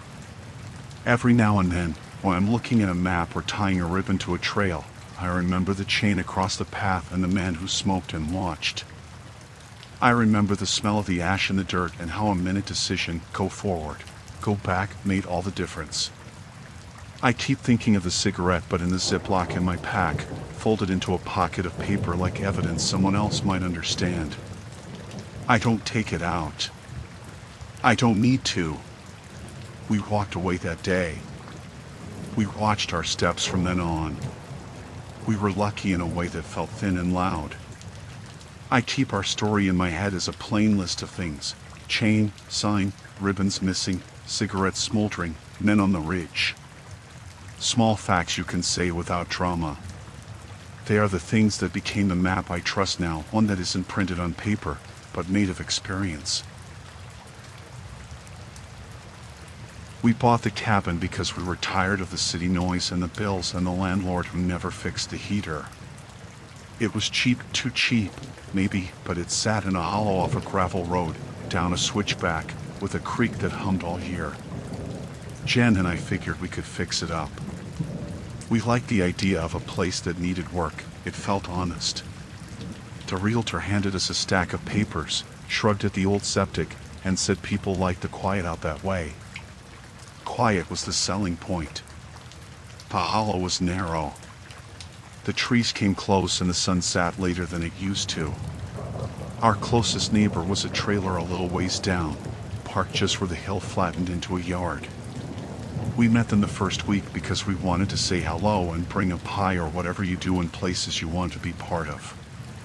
The family in the trailer, a man, a woman, 2 teenage kids, were outside. The woman had a cigarette and the man had a beer. The kids just watched, arms folded. We waved. They didn't wave back. The man lifted his beer in that half salute people do when they want to be polite and not actually talk. The woman squinted like she was trying to decide if she recognized us. The kids looked away when Jen said hi. I remember thinking it was rude, but then thinking about how not everyone in small towns warmed up quick to new folks. We moved in anyway. At first the hollow felt exactly like what we wanted. Mornings were birds and the creek and the thump of our own hammers. Nights were long and full of the small sounds of the house, the stove settling, the old pipes jangling, and then silence, which was fine because we liked listening to silence. We painted, we hauled insulation, we tore a carpet. Jen painted the bedroom a ridiculous blue that made the mountain light look even softer when it hit the walls. I put my toolbox in a corner like it was an altar. The watching started small. I noticed it at first like you notice a storm cloud in the corner of your eye. We'd be working out front and someone from the trailer would be on their porch, just sitting and looking. Not doing anything, not smoking or fiddling, just looking. Sometimes the woman would be bent over a pail, and her head would be lifted as if she had broken her rhythm to watch the way we moved a sheet of plywood. Sometimes it was the kids at the window, the blinds cracked so a sliver of face could peek through. Never a hi, never a wave. Just watching. You read about being looked at and you think it's a thing you make up to feel important. It's not. It was a steady attention like somebody running a hand along the rim of a glass to see if it was clean. Then the knocking started. It was always light at first, like someone tapping with the knuckle of a finger. It was the kind of noise you convince yourself is the house settling or a branch. We heard it the first night after we put the bed together, 3 soft knocks on the outside wall, porch side, right near the bedroom. I remember waking up because Jen whispered and then said, probably raccoons. We rolled over and went back to sleep. Raccoons, I thought. Wildlife will get into everything. But the knocks kept happening. Not every night, not predictable, but often enough that it stopped being background noise. Sometimes they would come in the early hours, like 2 a.m., 3 soft knocks, a pause, and then another pair. Sometimes they would be on the kitchen wall, near the sink. sometimes on the porch railing. Once they were right under the window where Jen slept, 3 slow, measured taps, like someone was checking to see if a person inside would move. We would get up and look out and the porch would be empty. The grass would be untroubled. No footprints, no flashlight beam, no stray cigarette. The knocks left no trace but the way your skin prickles when you think something is wrong. We started locking doors, of course. Deadbolt every time, chain. We took the latch off the side as an extra because we'd read about people reaching through to unlock. We installed a simple magnet alarm from the hardware store that made a tiny, ear-scratching sound when a door opened.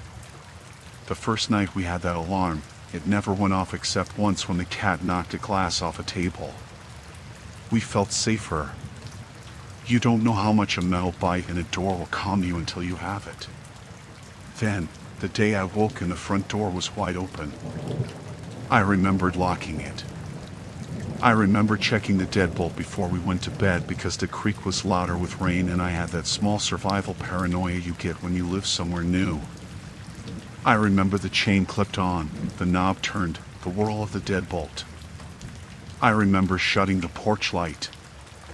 I remember the sound of the curtains closing. I know because I replayed it in my head 100 different ways after. I woke before dawn because the owl sounded wrong. It was quiet in a clean way, like either everything had been put away or someone had taken the room and pressed it flat. I rolled over and stared at the ceiling and my brain made a list of things to do. I'd left the keys in the jar by the kitchen. I thought of coffee. And then I saw the dark witch of the open doorway at the far end of the hall. The door stood open all the way wide, the chain off, the deadbolt unchambered. The night air moved in like a person had left it that way on purpose. There was a drip of water on the mat and a smear of mud across the threshold. Not animal mud, wet shoe mud, the kind with gravel and a small, fine grit that gets into carpet. I stepped barefoot into it and the cold bit my heel. My first thought was that I had forgotten to lock it. My second thought was of Jen and how she would have been the first to notice if we'd left things unlocked. I roused her. She sat up, hair in a knot, eyes the color of someone who'd been sleeping and suddenly had to be awake. "Doors open," I said, too loud in the empty house. She swung her legs out of bed and did the thing you do when you're not sure if you're awake. She checked the windows. They were all latched. The back door was shut. We tiptoed downstairs. The house smelled faintly of smoke and coffee, like someone had been there and had taken a sip and left. We didn't have a security camera. We lived dumb in some ways. The Hollow didn't have great internet and cameras are more hassle than they sound.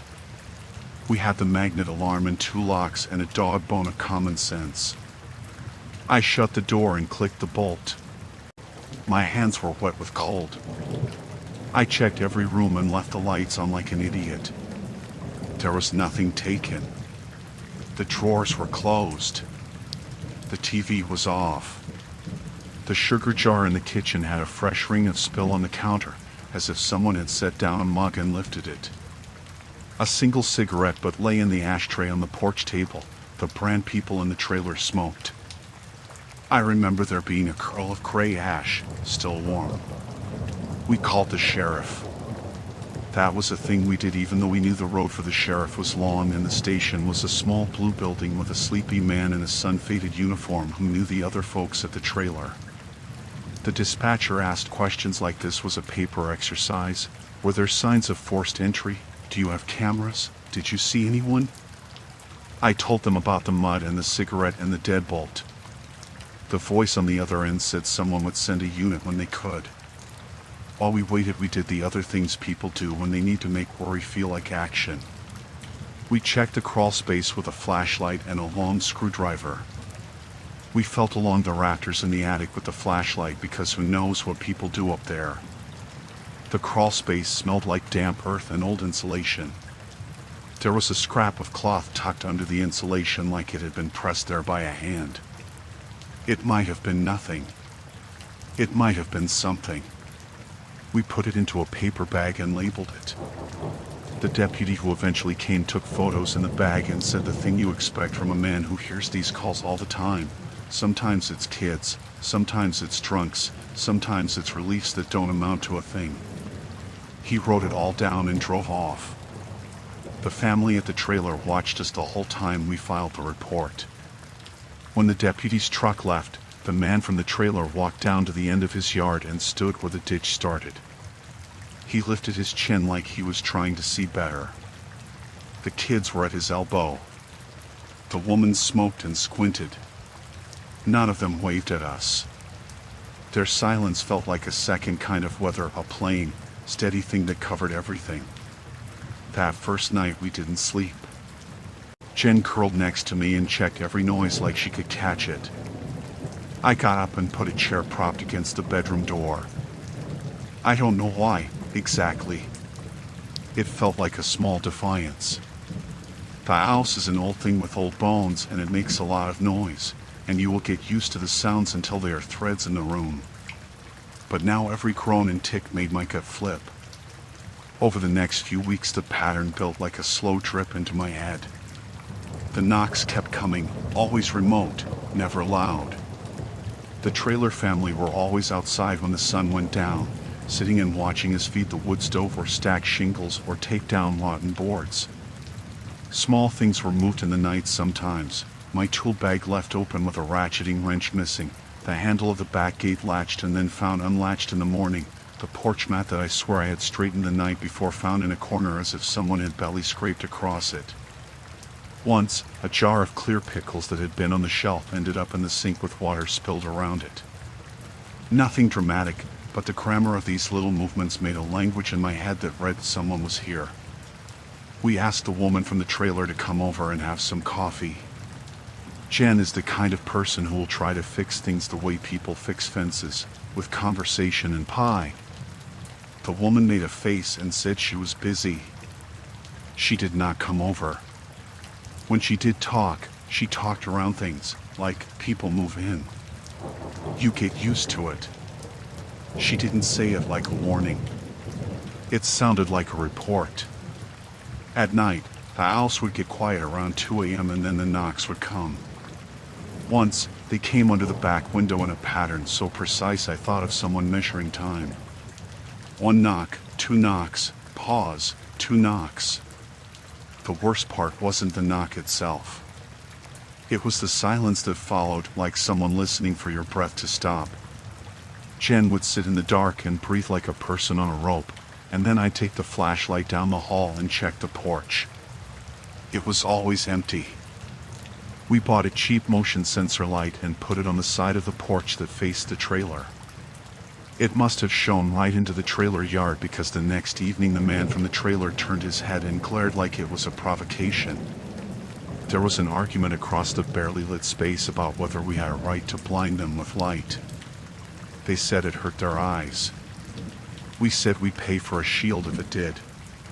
The woman spat tobacco in a small arc. The neighbor's daughter watched from the curtains. No one raised hands, no one moved past yelling. Then Jen found the nail gun cartridge missing from my tool tote. It was something small, maybe $40, but it wasn't the price that mattered, it was the proof. Someone had gone in, opened a bag in the dark, and taken something they'd need. We set a little plan that night like people who expect trouble will do. Lock everything, light everything, keep a radio on low. I also set out a small trail of baby powder around the back door because I had read once that flour catches footprints. It felt desperate and stupid. That night the powder was disturbed in the morning and there were shoe prints in it, neat as if someone had stepped carefully so the tread would read. The prints left the porch and led toward the tree line but did not come from any major path. They seemed to have been made by a boot with a deep lug pattern. I took a picture with my phone and later the deputy said it was worth putting in the file. We reported it, again. The deputy told us to be careful. He said now that we had reported evidence they'd try to patrol more. He also said that there are folks out here who believe the land is open and that people from the city don't understand that. He said it with a shrug like words on his part would change it. He took our statement, rubbed at his eyes, and told us to consider leaving the door locked and to call at once if we heard anything else. The knocking started to change. It came at noon once, a slow single knock at the kitchen wall like someone testing whether we'd be asleep. We checked and found fresh cigarette ash on the rail near the window. When I leaned out the window, you could see a faint path in the leaves where someone had crouched.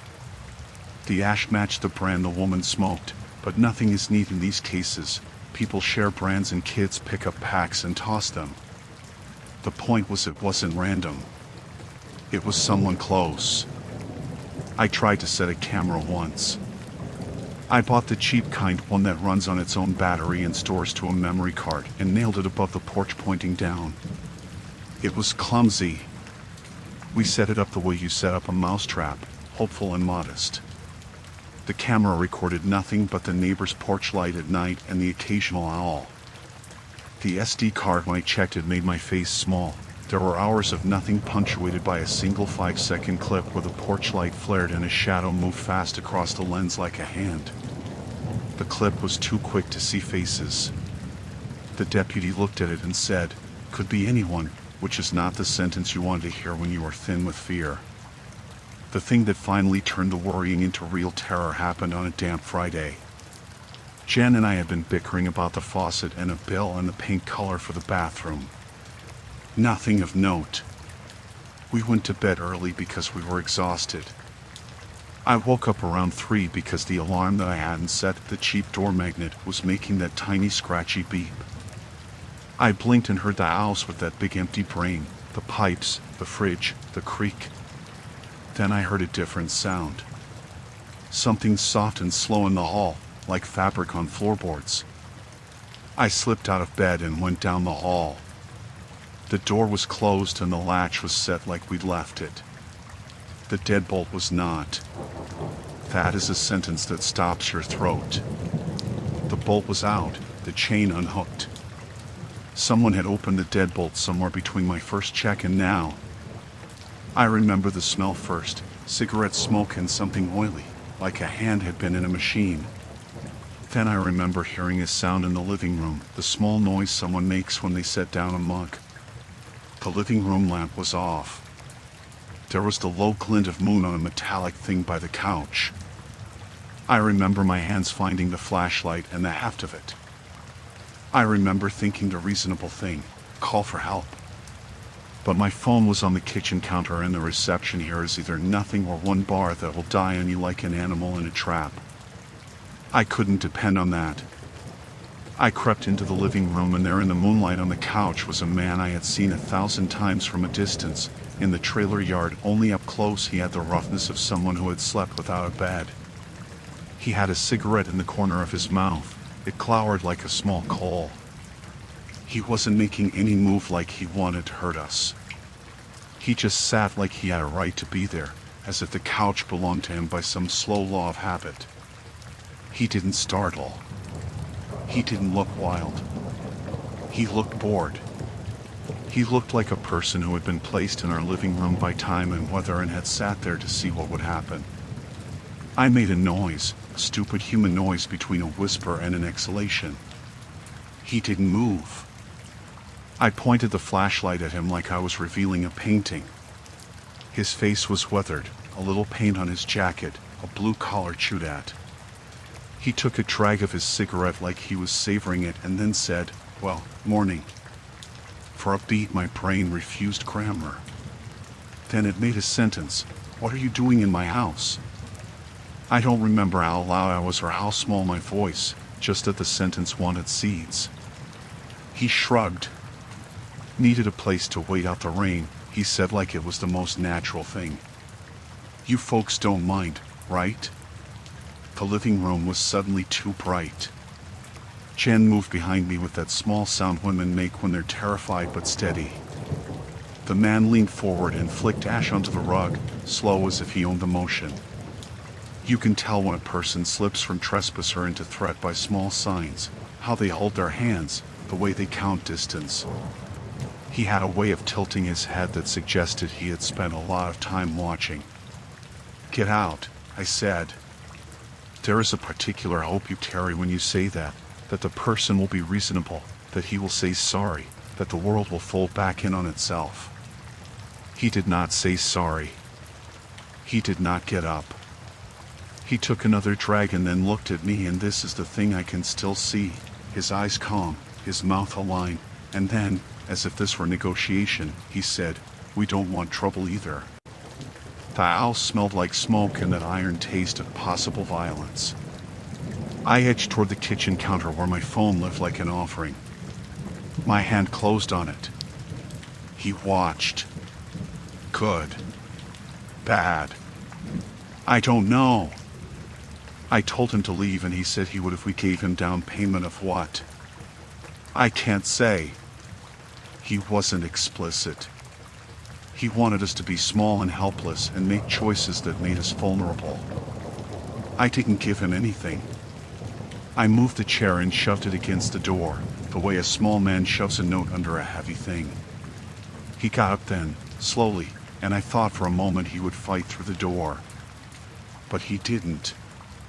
He walked to the window and looked out at the trailer like he was checking in with the family, and then he shrugged like a man who'd done what he came to do and wasn't bothered by our fussing.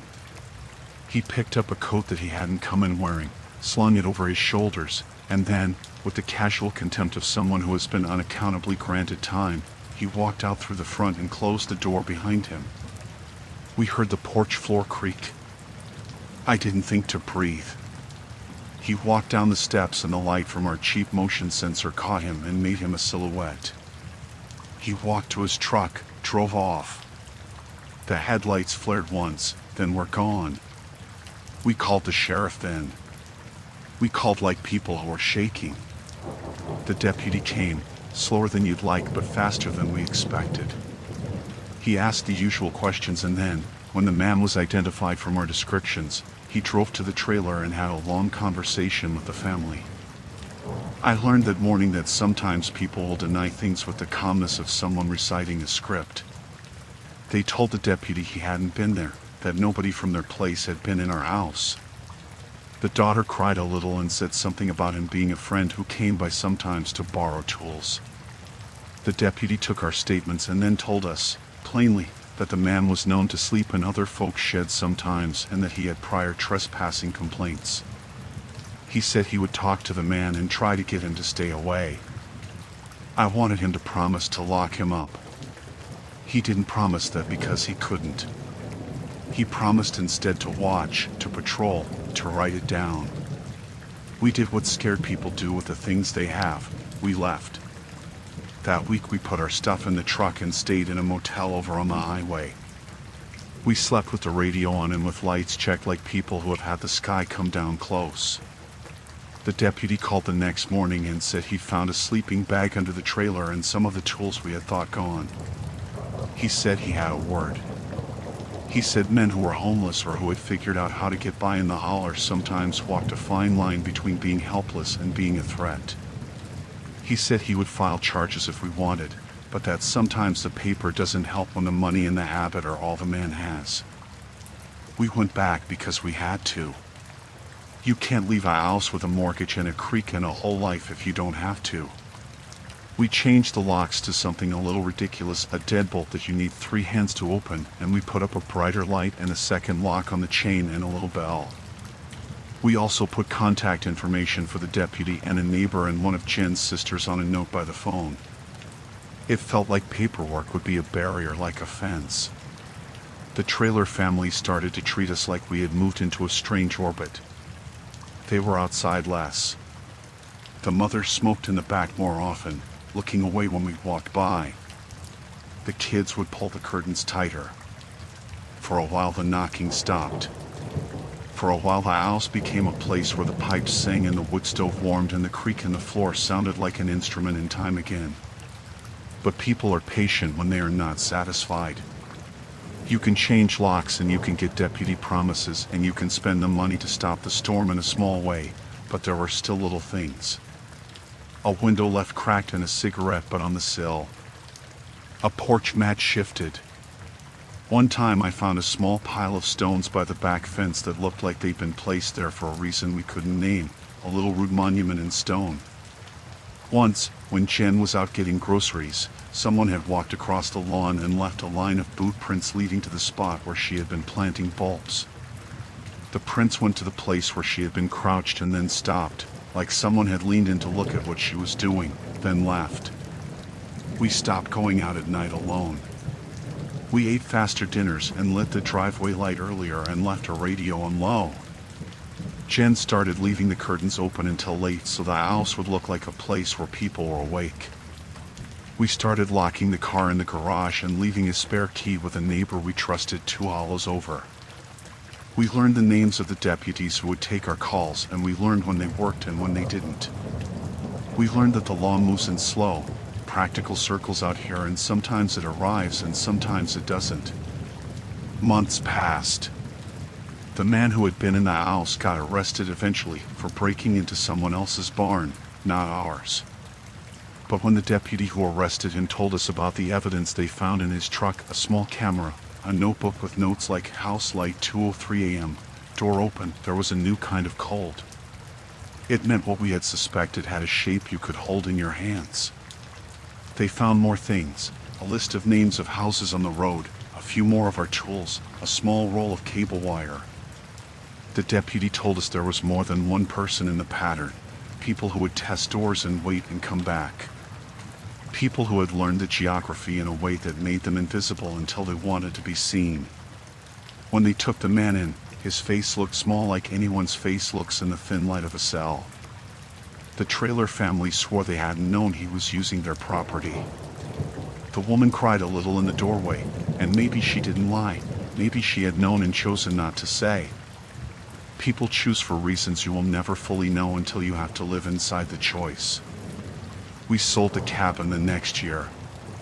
Not because it was the only thing to do, but because every time I nailed a board back together I felt like I was hiding something in place instead of fixing it. The hollow is beautiful, the creek is honest. But for the months we lived there, the hollow had been less a place than a pressure. It was like having someone lean on your chest in slow increments and expect you to get used to it. We kept a few useless things after: the bell we had hung by the door, a photograph the deputy had taken of the cigarette butts they matched to a pack in the man's truck. We kept a spiral notebook where we had written down dates and times and the pattern of knocks. It sits in a drawer now. Sometimes I pull it out like a thing to look at with the careful distance of someone who survived. There are things you tell yourself after you step out of something bad. You tell yourself they were small miracles, that you were lucky, that you did what you could. Those are true enough as sentences.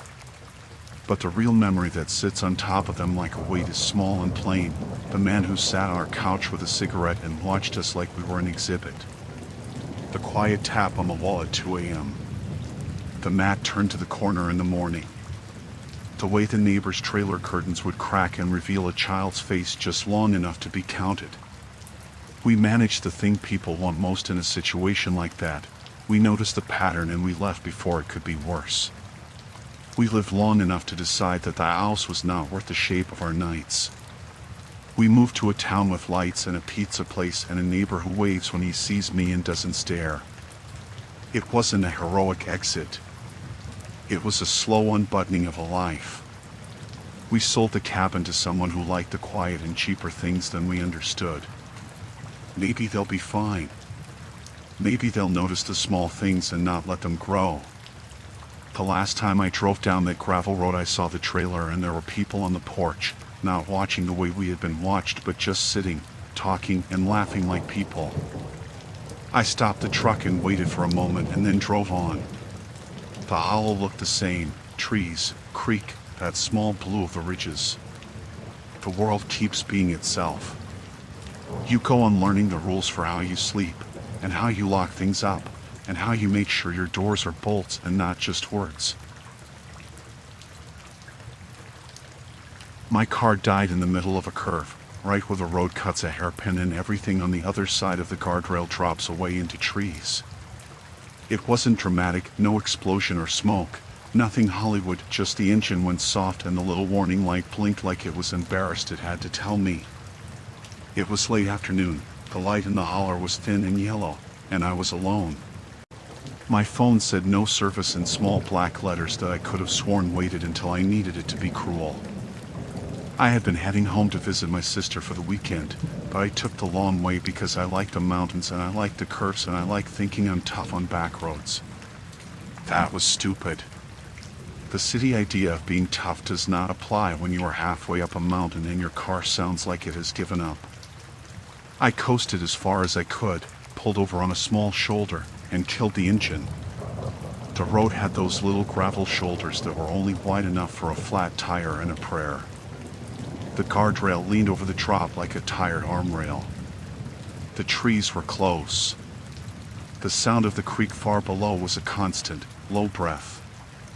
I put on my hazard lights because that is what the handbook says to do and stood for a long time like someone waiting for a friend who never comes. I checked my jacket for a flashlight. I checked the glove box for paperwork. I tried the ignition again like kindness might coax it into life. The light blinked. The key turned and the car made a small tired noise, and that was it. I thought about walking down to the next turnout and maybe there would be a house or a truck, but the turnout for the county road was miles down, and the sky was already shading toward night. There had been a cluster of flyers tacked to the telephone pole at the last turnout: Lost Dog and Fish FRY Saturday 4 p.m. and a missing persons poster, all curling in Water Street. I hadn't stopped to read the missing flyer. The wind had scrubbed at the edges. I told myself I would go back and call when I had bars. It was such a small, ordinary plan, like plans you make when nothing is wrong. I tried calling for roadside service and all I got was that same small no service. I sent a text and watched it sit with a gray clock beside it. I felt stupid for being there. I had that tight little hollow in my chest that says you're alone and you messed up. A pickup truck came down the curve slow enough that I had time to think about waving and then decided to hold my hand up instead. The truck was an older Ford, big cab, rust on the edges, faded deep red. The kind of truck the mountains have a lot of. It slowed to a stop a little past me, pulled onto the shoulder, and the driver leaned across to open the passenger door from his side. He had the sort of face that looked like the mountains, straight and worn in the color of weather. He waved like it was no bother. "You need a hand," he said. "Relief has a taste like pennies." I said yes. I told him my car had died, my phone had no signal. He gave me that quiet practical nod people do when they see someone in trouble and are deciding how much trouble they want to take on. He introduced himself as Frank, middle-aged, a little chubby, with those hands that had a thick skin across the knuckles. He smelled like cigarettes and pine sap and some cheap cologne that tries to read as one of those men's grooming products. He offered me a ride down to the next town, the one with a diner and a gas station where I could at least charge my phone. I said I could wait for roadside, but when he shrugged like he did not mind, he said, "You look like you're freezing. Come with me. I'll take you." His truck was ordinary on the inside, vinyl seats, a couple of tools in the back, a plastic cup with old coffee in the cup holder. When I climbed in, the seat smelled like someone had been sleeping there, a little damp, a little like someone had left a jacket. In the rear view I noticed a woman's purse tossed in the corner of the truck bed. It looked fresh, not weathered. It was leather, red, the kind of purse you see in store windows. There was a perfume smell even through the open window and a stray hair tie tangled on the strap. It looked like it did not belong there. I squinted at it and asked, casual, "Is that yours?" He laughed too easily. "Nah. That's Jenny's," he said, like that explained everything. "She left it out there last time we came through to check a fence. Folks around here leave things." "Jenny?" I said, and the name sounded small in the truck. Does she live around here?" He nodded, like the question was obvious. "Up the ridge. She's family. She came through sometimes." He asked me where I was headed. I told him the town at the bottom of the valley. He said he'd drop me there, no problem. We pulled away, getting back on the narrow road, the truck hugging the center line like a blunt thing on a thin knife. At first he was easy company, small talk about the weather, about the county fair, about where I was from. He had that way of talking where he kept his voice low, like he was telling you a secret and not shouting into the wind. He asked what I did for work, if I was visiting, and where my sister lived. I answered like I was answering a dinner guest, short, tidy. I kept glancing up at that red purse in the rear view and telling myself not to. The mind isn't respectful of plans like that. A mile or so in, he started asking a different kind of question. "Does anyone know you're out here alone?" he asked, casual, shifting his eyes to the road but almost like he expected me to say no. I said yes, my sister should be expecting me. He said, "Anyone know your car's broken? Anyone know where you were headed?" His voice didn't change much, but the questions felt like hooks. I told him my sister didn't call because she knew I liked the long way. He was quiet for a minute and then asked, "Do you live alone? Boyfriend? Husband?" He said it like it was an inventory. That line of questions made something cold press behind my ribs. It was that old real world that you can feel in your gut, people asking about where you sleep, who you sleep with, who would notice you missing. He kept asking as if each answer gave him a picture of how easy I'd be to collect, if I would be noticed, how much alarm someone would raise. It was small details he was fishing for, names, phone numbers, if my sister would notice, if my car had a tracking app. He asked, "You got anyone who would come looking if you didn't show up tonight?" I said my sister would be worried after a while. He smiled like that was an answer he'd expected and then asked, "How long?" "A few hours." "Or the next day?" I tried to keep the talk light and said, "Probably a few hours."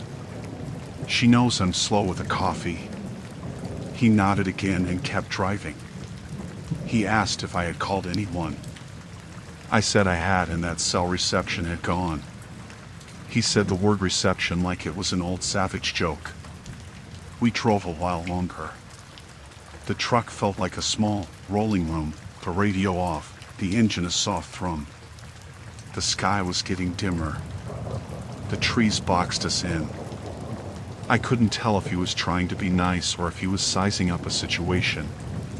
People suss each other out in microseconds, and sometimes that reveals nothing and sometimes that reveals everything. At one point I noticed his hands on the wheel, old scars on the calluses, a ring of grease under one thumbnail. When he reached to change gears, his fingers brushed the flashlight in the console and I thought, for a ridiculous second, of the way people keep things handy. I was being paranoid, I told myself. He had been kind, he'd stopped.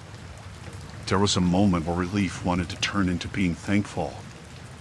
I almost believed it. Then we passed a turnout that had a cluster of cars parked near a trailhead and a bunch of people unloading gear. They were bright and loud and ordinary. I said, "Oh, can you drop me there? I'll wait until the next county bus or someone will come." He kept going. "You're taking me to town, remember?" he said. He didn't sound like he was arguing, just confirming. I thought I started. "There's a lot of people there. I could call from the ranger station. They usually have a line." He shook his head. "They're closed. Weekends they close early. I'll take you to town. Trust me." The "trust me" sat wrong on his lips. We went through another curve and the road narrowed. The drop on one side was steeper, the trees thicker, the light gone to a gray wash. My phone still had no bars. My mouth felt dry and there was a small buzzing where my knee met the console. He started asking the same questions again. "You sure no one's coming? No boyfriend? No guy who checks in on you?" It wasn't curiosity anymore. It was like he was cataloging the ease of my disappearance. I noticed him glance at the truck bed in the rear view and then at me. It occurred to me, in a quiet stupid logic, What if the purse belonged to someone who'd last been seen in this area? What if the purse in the back had just been thrown in there? The thought was an animal in the dark. It made my limbs prick. I asked him, "Who's Jenny?" Does she? My voice caught on the word live. Does she have family?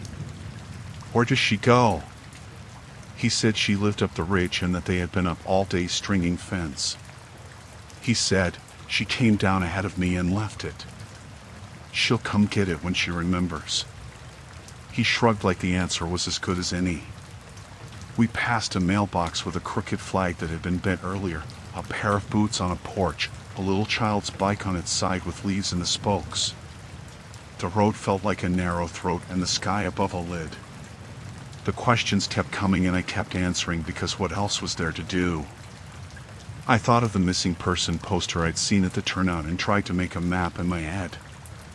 I imagined him dropping me and driving back up to his life. I imagined his hands doing ordinary things. I imagined them doing other sorts of things.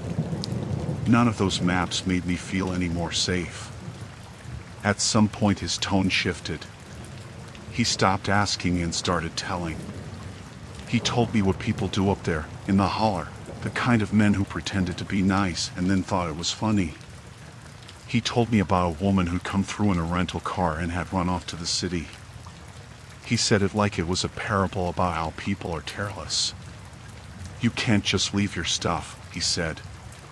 People are looking. I kept my eyes on whatever the road showed me and didn't look too often into the rear view. But I would glance, and each time the red purse looked different, sometimes clean, sometimes with a smear on one side that might have been mud or lipstick. Once it looked like something inside had shifted, like a corner of a flyer or a small piece of paper poking out. My stomach did a small turn. He slowed for a narrow bridge and then pulled into a tiny pullout on the other side. There was no building, just a flat stretch and a little wooden bench that someone had left there like a memory. He killed the engine. I thought maybe he stopped so I could get out and duck into the trees to call, but the truck's engine was off and the air smelled like wet leaves and cigarettes. He turned and looked at me with an expression that made my shoulders want to rise. "Do you want me to wait while you call?" he asked. I fumbled for my phone, trying it like a ritual. No service. I said, "Maybe if it's not too much trouble, could you just give me the number for the garage? I'll remember the name." He took his time to give me a number. He pronounced it slowly like someone teaching a child. When he finished he said, "You know, sometimes people are out here and nobody knows. Folks get lost. Folks get into trouble." His voice didn't change. He wasn't a storyteller, he was someone saying facts. We got back on the road and I tried to think of small things to say so I wouldn't sound frightened. I asked about his truck, asked how long he'd lived in the county. He answered in little pieces. He asked about my work. I told him my job in a library. He made a small joke about people who read being easy to follow. Almost harmless if it had been anyone else. We passed a small cluster of blinking lights that could have been a house or could have been nothing. The truck slowed and then didn't stop. He turned onto a smaller road, and suddenly we were on a stretch I didn't recognize. The map in my head was rearranging itself wrong. He said he knew a shortcut to the diner where I wanted to go, and that sometimes the road with the lights was closed. He had that way of saying it like the world was a place you take shortcuts through to save time. My throat felt full. I asked him, "Are you sure we're headed the right way?" He smiled a little, not cruel but too easy. "Trust me," he said. When the road got rougher and the dusk thickened into that gray that kills detail, I asked him to pull over at a little truck stop I remembered from when I'd driven this route before. A pump, a light, maybe someone at the counter. He kept driving. "There's not much up here," he said. "It'll be fine." He said it like a vow. I looked at the purse again. I felt stupid for being the sort of person who noticed small things. It was so obvious. I wanted to say so many things that would change the map of our drive. Stop the truck, let me out, show me your ID, let me call my sister. I could feel each one of those things like options with a weight and a cost. My mouth had learned to still and say small things first. At one point he glanced into the mirror, saw me looking at the purse, and his face closed the tiniest bit. He asked, "Why you keep staring at that thing?" Without thinking, I said, "It looks new." "Did you buy it?" He snorted and said something about how people bring things and forget them. There was a short knife of defensiveness in his voice. Then he asked me, more plainly than before, "Does your sister know where you are right now? Does she check in? Is there anyone who'd notice if you were gone?" I lied then. I said my sister had to go to work early tomorrow and that she would call right away if I didn't show up. I told him I'd probably get home before she worried. He listened the way people do when they're waiting for you to tell them when you're vulnerable. He said nothing. It was getting close to dark when we came to a narrow place where the trees opened and there was a little run of gravel and a single building, 2 pumps, scuffed metal, a diner that looked like it had been built in a different decade. A light burned behind the counter and a radio hummed. I realized we were close enough to people that I might get help. My relief was dirty and half hopeful. "Can we stop there?" I said, sharper than I'd meant. He slowed and pulled up at the pump, but he turned the truck so he was blocking most of the pumps. We were the only car. The lights seemed to glare brighter against his silhouette. He killed the engine but didn't reach for his wallet. Instead, he just looked at me, and that look was not the look of a man offering help. "I can grab you a charger," he said. "You might want to plug your phone in before we go on." I blinked. The small plan I had run in, find a person, get the number for a tow, swiveled into place. I told him to go in and buy a soda, and I'd run in to use the phone. He shook his head. "I'll go in," he said. "You sit tight." He got out, and I watched him cross the slick pavement. He didn't go to the door. He walked to the pump and began messing with the nozzle like he was doing nothing. I thought that was odd, but told myself he was just getting gas. I unbuckled and said, "I'm coming with you." He didn't look right at me as he said, "You stay here. I'll be right back." Something in my chest gave a small hard turn. I eased the handle and climbed out, making sure to keep my phone in my hand. I walked toward the door slow and like a person trying not to alarm someone. He didn't come behind me. He walked toward the pump and then toward the back of the lot where a narrow track disappeared into trees. There was a footpath and a pile of pallets, and the shadow looked wrong in the sentry light. I went in the diner because the idea of a person with a counter and coffee and a radio felt like a salvage right out of a bad story. The bell on the door snapped, and the woman behind the counter was older, hair in a towel, hands painted in flour. She looked up at me and didn't ask who I was. She just said, "You look like you need something hot." I blinked, and then I said, "My car broke down," and I told her quickly about the truck and about him, that he'd offered to take me to town but that I wanted to call a tow. I told the story like someone who was testing how I'd sound when I needed a person to know. She nodded and grabbed the phone on the counter like she'd been waiting for that precise moment. She dialed the county garage and then, without listening, she said, "You better tell the man to get going. I don't like a truck blocking the pumps." I swallowed and slipped back outside because I couldn't stand being in a room full of normal when my bones were not. I saw the truck at the pumps. He had the truck door open and was leaning into the bed. He bent down and reached for something. For a second he was bent over and I could see the red of that purse in the bed. Then he straightened and there was a woman standing at the edge of the tree line, thin, pale, hair masked with a bandana. I didn't even know she had been there, which is the worst part. She was not moving like a person at rest. She was standing like a puppet someone had just let go of. I took a quick step back and almost knocked into a man who had come out of the diner with a coffee. He watched me, and in the corner of his eye he watched the truck. The man at the pump saw us and turned. Our eyes met and something like a string snapped. "Hey!" I called. The man's head jerks, and in that flash his face lost any neutral shape it had. He reached into his pocket, and the way he handled it, too smooth, too practiced, made my insides go cold. The woman at the tree line didn't move. I don't know if she was held or if she had gone there on her own.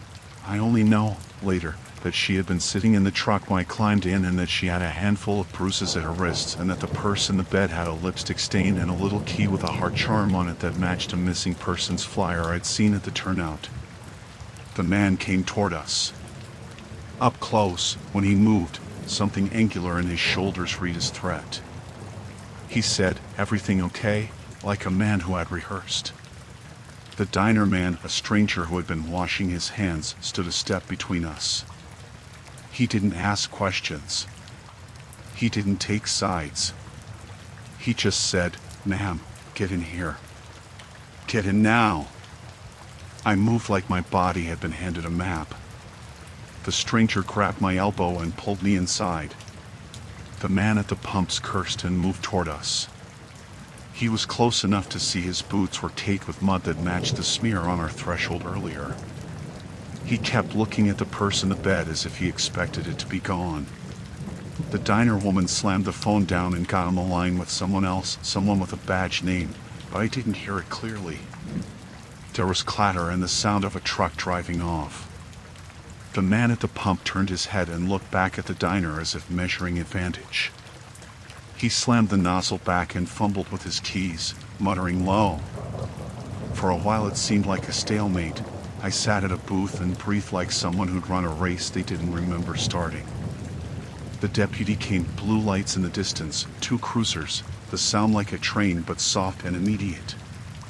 They interviewed us, took statements, took my photos of the purse and the prints in the dirt I'd snapped with my phone before I climbed into the truck. The woman who'd been at the tree line was taken to the hospital by the deputies.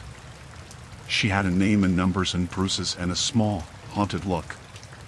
She didn't talk much that night. Later I learned that the purse had been reported missing by someone who'd parked at the turnout earlier. The same woman was on one of those crackly community posts about a woman who had been seen getting into a truck. They found the man a few hours later at a motel off the highway. His room had smoke curling from a sink, and there were 3 phones on the nightstand. They asked him questions.